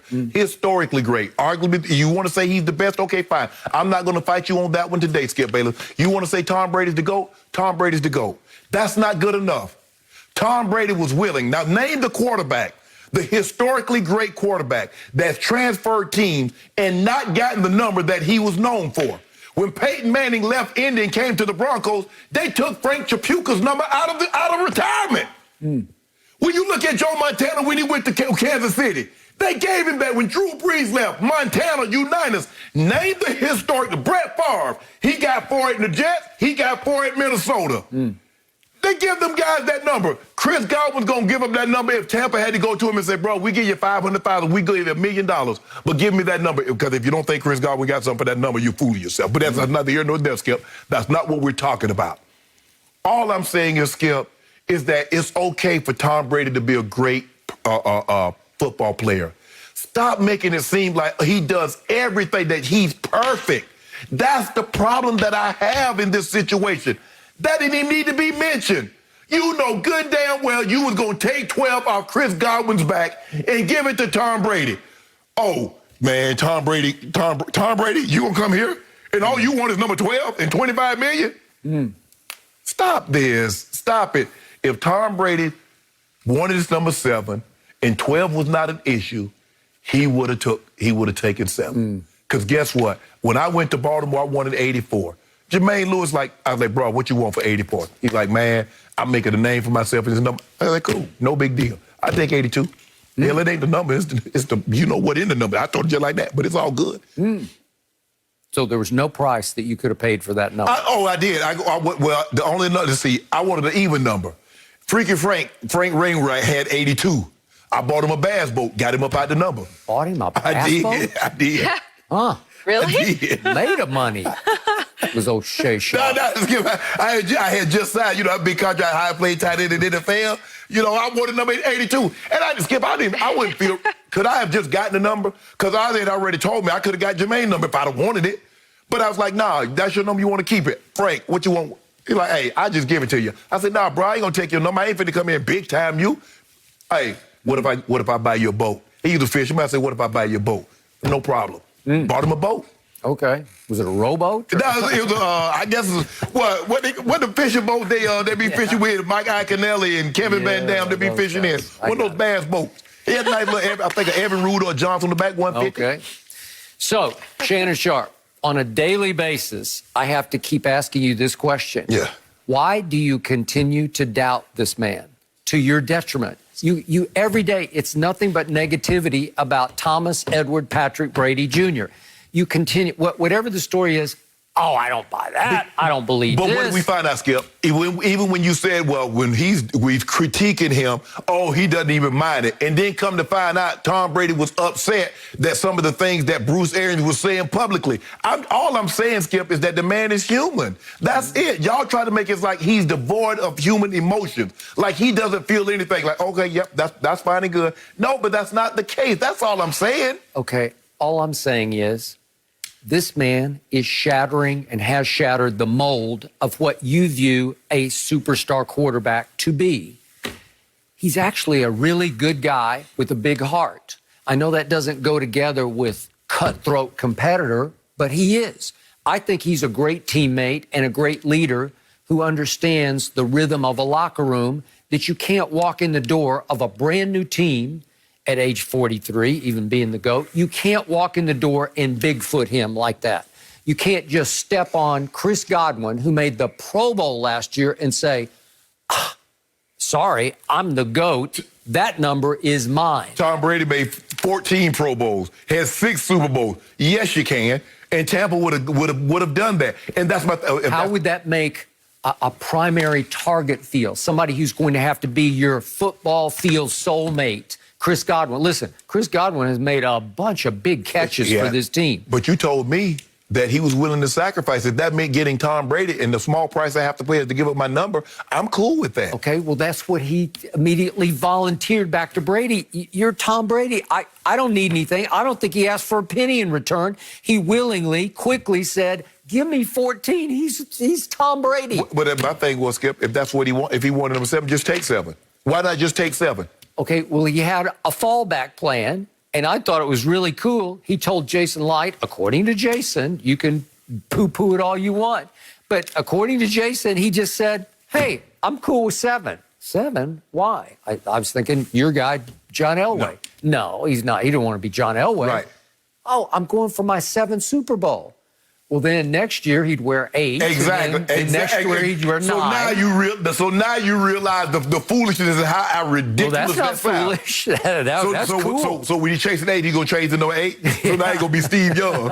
And or then Troy Aikman. Yeah. Or then he's going to be number 9, go Drew Brees. And then he's 10, he's going to be Eli Manning or Fred Target or something. I don't bet against this guy. And again, there was the report from ESPN yesterday that his family is very happy in Tampa, which is terrible news for you. It's sad news because I don't think he's going anywhere except he's going to keep on going. Well, Skip, he made it abundantly clear. He doesn't like the cold anymore. Okay. So it's a great feeling to wake up. I mean, when I first got here to California, I'm like, man, I ain't really... But to wake up every day is 75, 80 degrees. Except 2 days. The last couple of days. Yeah. You can't beat that with a stick. You cannot. So, I mean, Tom is like... Okay, I got it. Plus the smell in there, that eucalyptus smell. Yeah. It's heavenly, man. That's my candles burning. That's what I be. Really? I got that pina colada candle. Okay. Yeah, teak wood. Ho hum, another day in paradise. Yeah. But Skip, all I'm saying is, Tom Brady is a great person. For all I know, he's a great person. He's an even better football player. But why we got to try to make it to be perfect? That's my point. Why it's not good enough for him to be what he is. We got to make him even more perfect. We almost got to make him godly, flawless. That's my problem, Skip. That's my only thing. And that's what it is. I've told you that. What if he was just being humble? Is that a novel concept? a pro football player actually being humble to say, okay, but he was in the Pro Bowl last year, and he's really good, and I need him. Except when the NFL releases those text messages, he being humble. Peyton Manning got 2 years left, and I'm going to keep this thing going. Remember those text messages? Is that humble? Is that humble? Was that confident? I see, now you don't switch it again. Okay, well, did he do it publicly? Yeah, did he say that publicly? He didn't say anything publicly. Skip, that's my point. I love my teammates. Skip, he drives you crazy what he doesn't say publicly. That's my point. Is that they try to make him godly when we know he has flaws, when we heard some of the things that he said when he thought no one was around or it wouldn't get out. That's all I'm saying. So now we know that he's flawed. Mm-hmm. We got to stop this notion that he's not flawed. That's it, Skip. Okay, I'll give you that he's human, and yet the only negative statement I ever heard come out of his lips was to Jim Gray here in this conference in Santa Monica, going back after they lost the Super Bowl to the Eagles, 41-33. Right. 41 to Nick Foles? Okay. And Jim Gray asked Tom Brady, do they give you the organization, Mr. Kraft, Belichick, do they give you the appropriate gratitude? And he said, I plead the fifth. And that's when I knew this thing's about to end. Well, here's the thing, though, Skip. He couldn't say what he wanted to say because you heard what his dad said. When his dad was talking, he spoke glowingly of the Kraft family. Mm-hmm. He couldn't say what Mr. Kraft does, but the coach does, Skip. He couldn't say that. Nope. So he says, I just go ahead and plead the fifth. Yep. You deduce whatever you want to do from that statement, knowing how he felt about Mr. Kraft. Skip, Mr. Kraft gave his mom a ring. Mr. Kraft calls him the same thing his dad calls him, Tommy. So, you know what I'm saying, Skip? So we know how he feels about Mr. Kraft. We also knew for a very long time how he felt about Coach Belichick, too. He just couldn't say that. Okay, so bottom line, you were calling baloney on Jason Light and saying this is an embellished or even made-up story. Yeah, I ain't just talking about I ain't talking about the old nice and neatly packed Oscar Mayer. I'm talking about that tube. I'm talking about that old big long tube of vanilla that you used to have to cut. Baloney. Yeah, they know what I'm talking about, too. That tube. Kevin, you cut it, but you got it when it start to bubble up. You got to poke a hole in it. Man, that fried bologna, that salmon with that mayonnaise on it, I don't even eat that mayonnaise because I'm sick of it because I ate so much as a kid. But there ain't nothing like that fried bologna. Really? I think you got to get you a big, thick piece. Now, don't cut it too thin. What's your favorite cut of steak? Probably, I like the strip of the ribeye. Okay, Jason Light just served up a strip steak. That's what this was. Not bologna. This was that was flank. Strip. That's flank. That ain't nothing but old flank steak what he gave you. Oh, Skip, what's your favorite? I don't eat steak. Not at Thank all. you very much. Really? No? Only chicken and broccoli and rice? I like that filet, but it got to be that A5 though. If it ain't that A5, if it ain't like my good friend the Bean Coleman, I don't want it. No mercy. Antonio Brown has impressed the Buccaneers during his stint with the team. General Manager Jason Light said AB has been, quote, nothing short of spectacular, and that the team couldn't be happier with him. He also went on to say he's done a great job being a mentor to his teammates. So, Shannon, are you surprised to hear this? No. Hell no, Skip. It's last chance of you. It's a big difference, Skip, when you go from making $15, $16, $17 million a year all the way down playing for minimum wage plus incentives. You see what happens?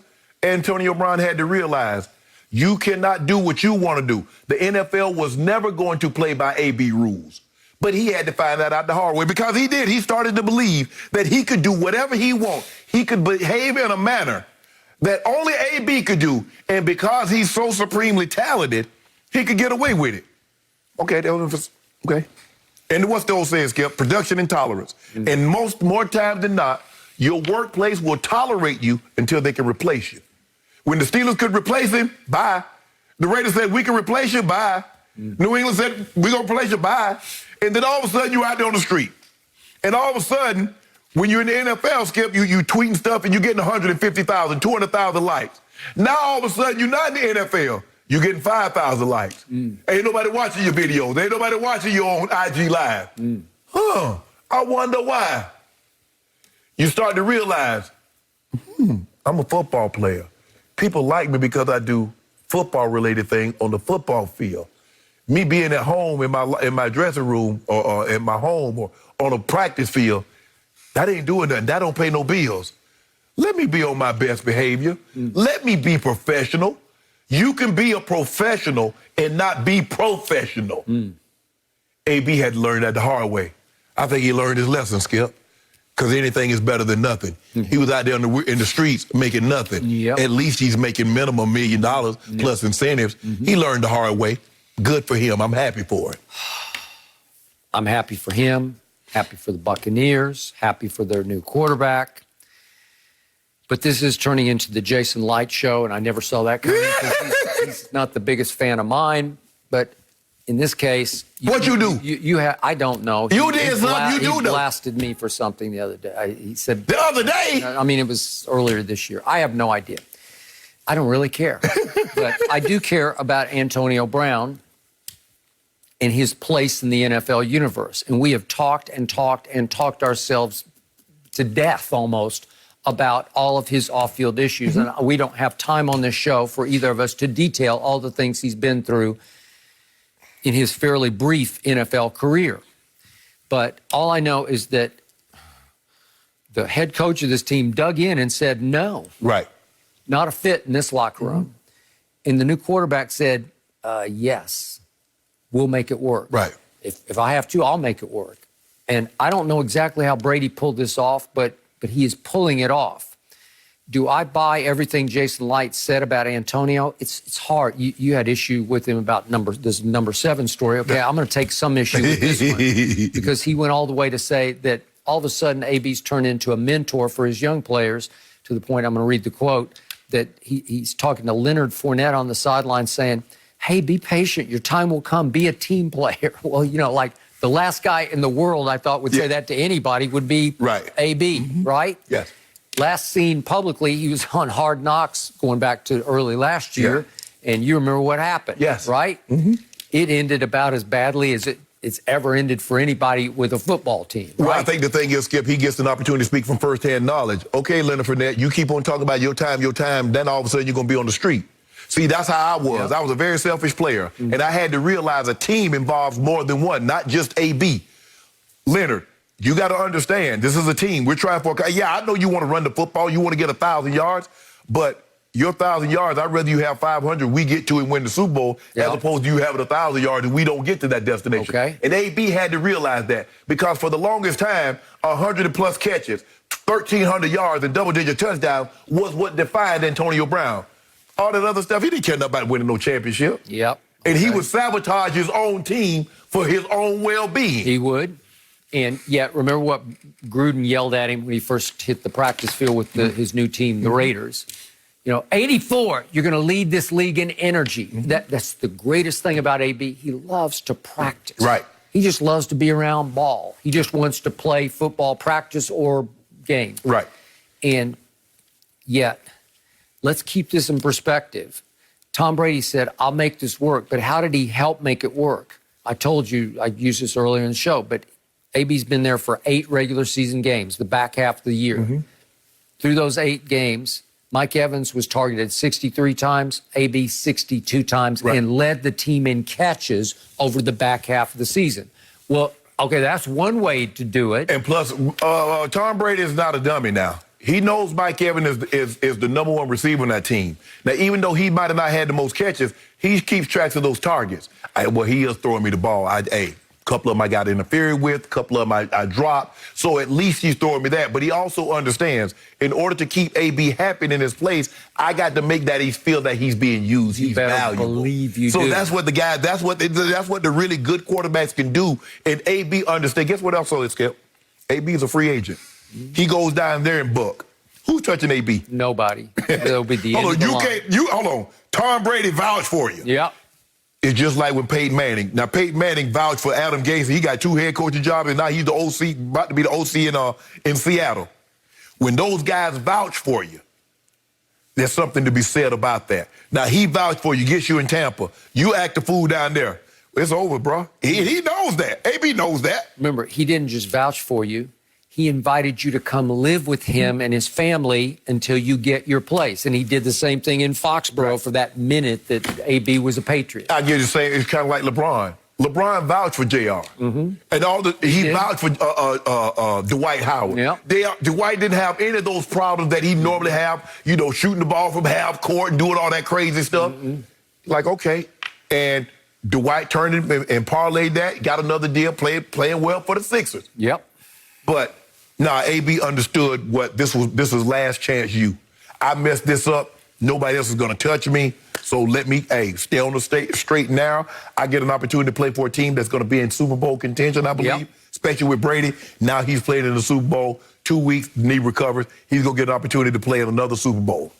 And if he does, and if he rises and shines again in that Super Bowl, who knows? Might be back. They might bring him back on another. Maybe, or he'll get paid. Yeah, and he'll have a no. The likelihood of him getting paid, Skip, it's going to be not get paid like you used to. Right. But you'll get a deal. So they'll be interested. They gonna pay you like I had the job when I was growing up, Skip. You do the job, they pay you at the end of the day. You know, I cut grass, and the lady come out the house and Skip give me $7-8. Then that way, because it wasn't no trailer if I was gonna come back the next day or not. So I can't trust you, AB, and give you big time money, because you might act a fool if I give you guaranteed money. Maybe. I was gonna keep you. I give you what they call it, Skip, active. If you active this week, I'll pay you on the roster bonus. You on the roster this week, I give you extra 25, 35. If not, deuces. I just hope his knee's going to be okay for the Super Bowl. Yeah, well, it should be.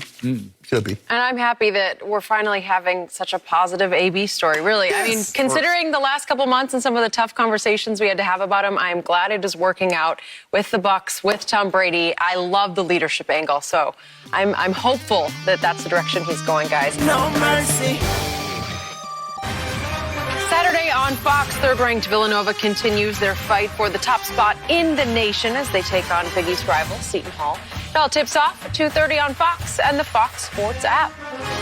Well, last night, Brooklyn's Big Three showed up big, combining for 89 points in a 132-128 win over the Hawks in overtime. Harden tallied 15 assists and after the game called it a, quote, great win. So, Shannon, what did you learn from this game? What I've been telling you all along, Skip, defense is going to be an issue for them. And I told you they're more apt. They're more like the team that gives up on average about a 120 to 125, as opposed to held the Heat to 85 points. They gave up we gave up 126, 116 in regulation. And so, Skip, right now, that's the way they're winning the ball games. Their Big Three was exceptional again last night. And everybody knows they have the ability. When you got three, I feel very comfortable in saying I can't remember team that had this many elite players like this. Basically, they're in the prime, Skip, that could score the basketball like they could. Maybe if you go back with Wilt, Elgin, and Jerry West, Skip, but Wilt was a center. He needed somebody to get him the ball. All three of these guys can take the ball themselves and just get whatever they want to get. Now, the question that I have, and we saw it show its little head last night, Skip, who's going to be the closer? Because in their own right, every guy should be and could be the closer. Kevin Durant has always been there. James Harden, for the last 8 years, 9 years that he was in Houston, he's been there. Kyrie Irving, for the most part, in Boston, he was there. Now you mix those guys together. Now who does it, Skip? I looked at Kevin Durant. He had 2 shots, one at 430, one at 345, and then take another shot down the stretch. James Harden mainly had the ball in his hand. James Harden mainly took the shots down the stretch. So it's going to be interesting to see. Because they're not wrong. James Harden is a tremendous closer. Kyrie is a tremendous closer. So is Kevin Durant. But you got 3 closers, Skip, but you only got 1 ball. You know, all the closers don't just get a ball. You got to be able to share the ball. So it's going to be interesting to see how they start to close these games down the stretch. But, Skip, they're going to have to play better defense than this. You know that, Skip. And I'm not saying Atlanta's no slouch now. They got some guys that can shoot the ball. Firepower. They got some guys that can shoot the ball. But they're going to have to play better defense than what they're playing right now. Hey, DeAndre Hunter and John Collins, and we knew what Cam Reddish was coming out of Duke. And Ice Trey. He struggled to shoot the ball last night, Skip. I'm going to say this again. I sit back in awe watching the Brooklyn Nets because, to your point, you've never seen anything like this. These are 3 of the greatest shot creators and shot makers we've ever seen on one floor together. It's probably the greatest trio ever. Yes. Of just pure offensive genius, if you will. I think they each have some level of genius in their game. And yet, I'm going to say this one more time. You are sleeping on Bruce Brown because he has become their designated defender. He's going to be my little Scotty Miller of the net. Because I told you, don't sleep on Scotty Miller. Don't sleep on Bruce Brown. In the 4th quarter last night, he played 8.5 minutes, made all 4 of his shots. And he's the one who can do a number on Ice Tray. Mm-hmm. He can do a number on the perimeter score of the other team, and he's pretty good at D'ing up. And again, do they need a JaVale McGee? Yes, they do, because DeAndre's getting a little long in the tooth. He can still play. And even though he only played 22 minutes, I mean. even with overtime, he only played 22 minutes. Okay, and don't sleep on Kevin Durant as a rim protector and a defender. Okay, now to the issue at hand.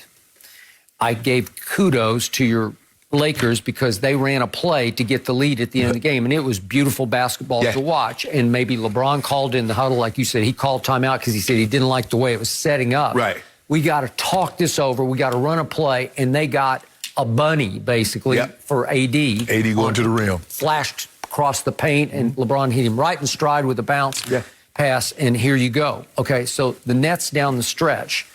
You're right. Who's the closer, as in who's going to take the last shot?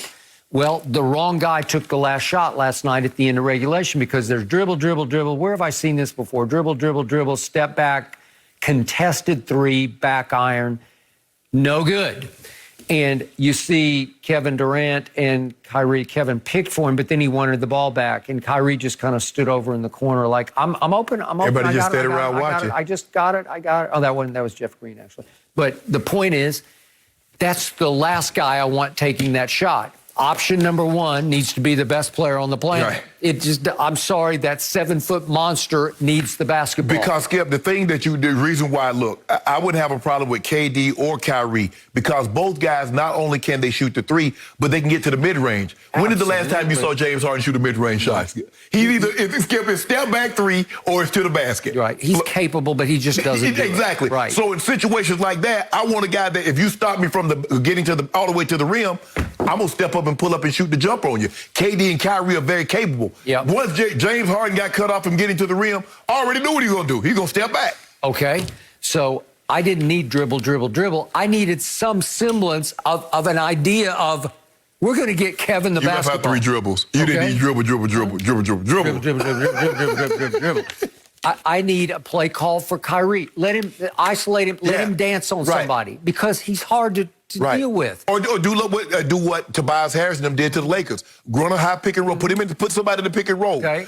Kevin Durant, you should have ran the high pick and roll, high screen and roll because they looked like they had Herder on Kevin Durant. They did. Put him in the pick and roll and let Kevin Durant get what he wants. Okay. So you look at the final box and you see KD 32. James 31 plus he's going to lead the league in assists. He had 15 last night and 8 rebounds. Right. So he almost had a triple double and only then, 3 turnovers. Yeah, and then Kyrie added a mere 26. Yeah. Well, that's on 7. But Skip, are you not concerned? Because the last 4 games, this is what Kevin Durant's minutes: 50, 37, 38, 42. Are you not a little concerned? Okay, but he did sit a whole game out, which LeBron should do tonight. Yes, he's gonna just sit it out. You're not made of what we made of. He's human. No, he's not. He's human. You need it. I can't tell. I can't tell. They can win without him at Detroit. Whoa. See? Okay. Now, I remember the time when we were doing this show, and LeBron would sit out, and you come up here with all your stats. Michael Jordan played 82 games. Well, I mean, but he played another 80 games. I know, but wait a second. You're talking about a guy who wasn't human. And he played. So my guy's not human. And he don't need no rest. Your guy's chasing Kareem. He's going to chase him right into another groin pull. Watch. I'm knocking on wood for him. I don't want to even suggest it. Skip. We get with Mike right after the game. We get our stretching in. Yep. We get our couple of glasses of wine in. Yeah, we get in our little chambers. We get in our compression boots. Yep. I'll be in my compression boots now. Really? Yeah. Okay. Yeah. I've been doing something special, Skip. I've been in the lab. Really?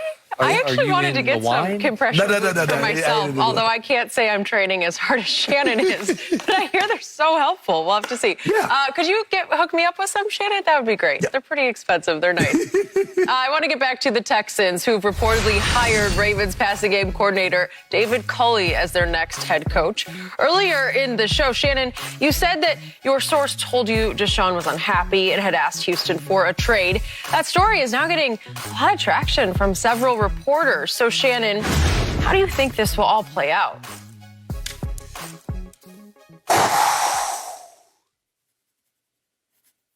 Skip, I'm waving. Sean gone.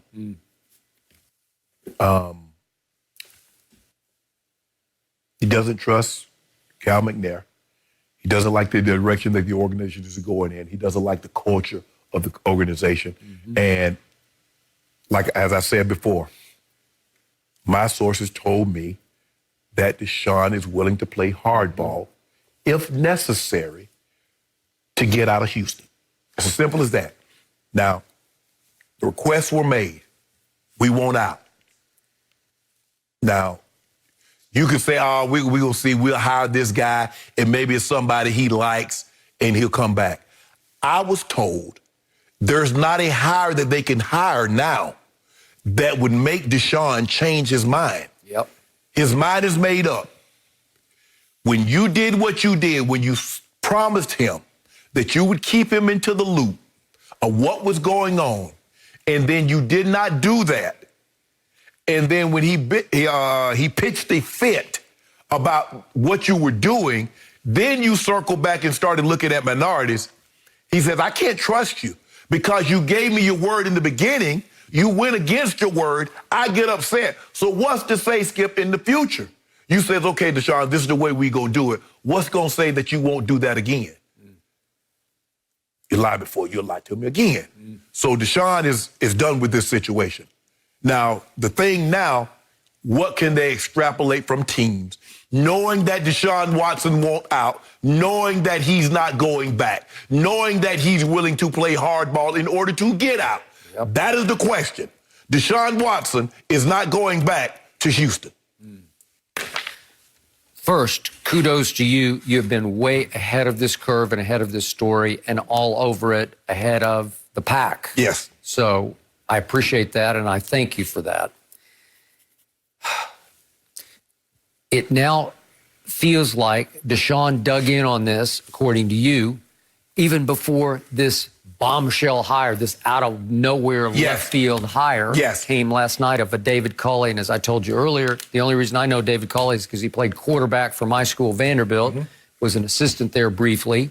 And every time they had an opening at head coach, his name seemed to pop up. Why he didn't get it, I don't know. Right. But he would always be a candidate to return to Vanderbilt as the head coach.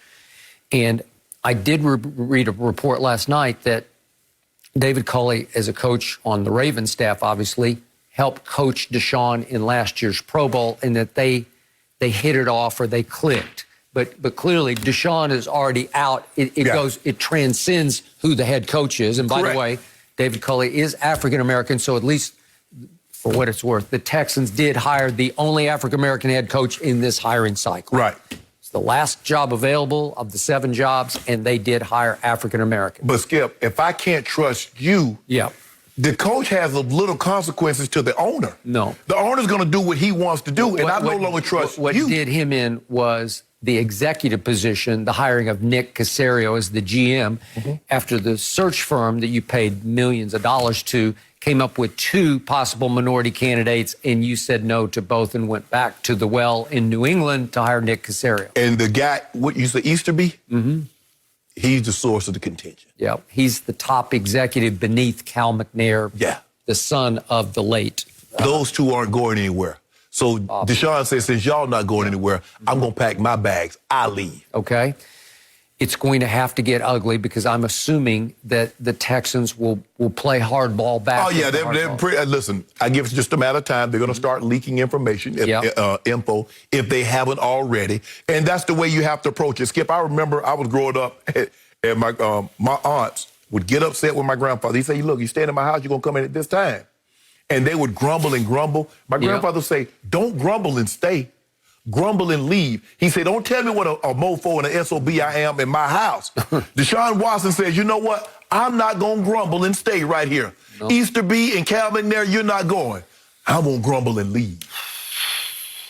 So it will cost him some money to hold out if it requires holding out of training camp, because he will get heavily fined. It could cost him up to maybe $1 million, but he's making a ton of new money, obviously. Can you imagine Deshaun in New York? New York. With the Jets? Yeah. Are you sure you want the Jets? Would you wish that upon Deshaun? Look, I think at this point in time, he has the no trade, so he really gets to set the table of where he wants to go. So he can just narrow it down, says, okay, I want Jets, or I want Miami, I want San Francisco. So he really can narrow the scope. So it's not a situation where, Skip, like James Harden, the whole league, I mean, there are 15 teams. When you have a no trade, well, I'm not waiving my no trade for them, but I'm not coming to you. So would Deshaun sign off on joining the new coach Urban Meyer in Jacksonville in a straight-up trade for Trevor Lawrence, or the rights to Trevor Lawrence with the #1 pick, so that Houston could start fresh with Trevor Lawrence and Jacksonville would go places quickly with, I think, the second-best quarterback to Mahomes of the young quarterbacks in football? Skip, it didn't get to that kind of conversation. I was basically listening. Yep. He wants out. The Jets are a top priority for him. Didn't get just because of New York. He really likes Robert Saleh. Oh, okay. Well, that works. He likes Robert Saleh. I hope he likes what's left in the cupboard there. And that's what's shocking to me is that the Jets. I understand Robert Saleh, but there are teams that have more weapons and probably wouldn't have to give up as much to get you. Definitely Miami. Yep, I got it. And both teams have some money up under the cap. But Jacksonville would be Jacksonville with 80+ million, Skip. You could get a lot of free agents, especially with no state income tax. All right, we're gonna have to wait and see how this plays out for Deshaun. No mercy. Well, guys, Jason Witten is retiring a second time after 17 seasons in the NFL. The tight end intends to sign a one-day contract with the Cowboys so he can retire with the team he played 16 of those 17 seasons for before signing with the Raiders. So, Shannon, good idea or bad idea for him to have played really this past season for Vegas? If he wanted to play, he wanted to get it all out of his system. He wanted to exhaust everything. He wanted an opportunity to try to play for the Super Bowl. And I've told guys this, Skip, everybody's not meant to play in or win a Super Bowl. You got to be fortunate. You got to be lucky. You got to be on some good teams, and sometimes good things have to happen. Yep. But he exhausted all the opportunities. Clearly, he wasn't a player. It's been a while since he's been the Jason Witten that we all know. Waller is the tight end there, and him catching 13 passes for 69 yards. Is that really how you want to end your career? So I'm glad it was a great career. I'm glad he decided to say, you know what, it's time. Well, what happened to Jason Witten in Las Vegas is what a lot of people thought would happen to Tom Brady in Tampa, because it became a bad, sad end to a great career that Jason Witten had in his glory years in Dallas. Right. In fact, in his heyday, at his peak, I thought he was even more beloved in Cowboy Nation than his good buddy Tony Romo was. Seriously. Yeah. For a while, he was the face of that franchise. And he should have just sort of let it be because it has a little stain at the end of the career. Like, what are you doing? Right. Why would you even try that? It's kind of like when Emmett left and went to Arizona and come back. You know, Troy and Michael, they Cowboys and Bob Lilly and Randy White, all those guys, Skip. But like I said, Skip, he wanted to try to win a championship, but it didn't work out for him. So I'm glad he's coming home. So am I.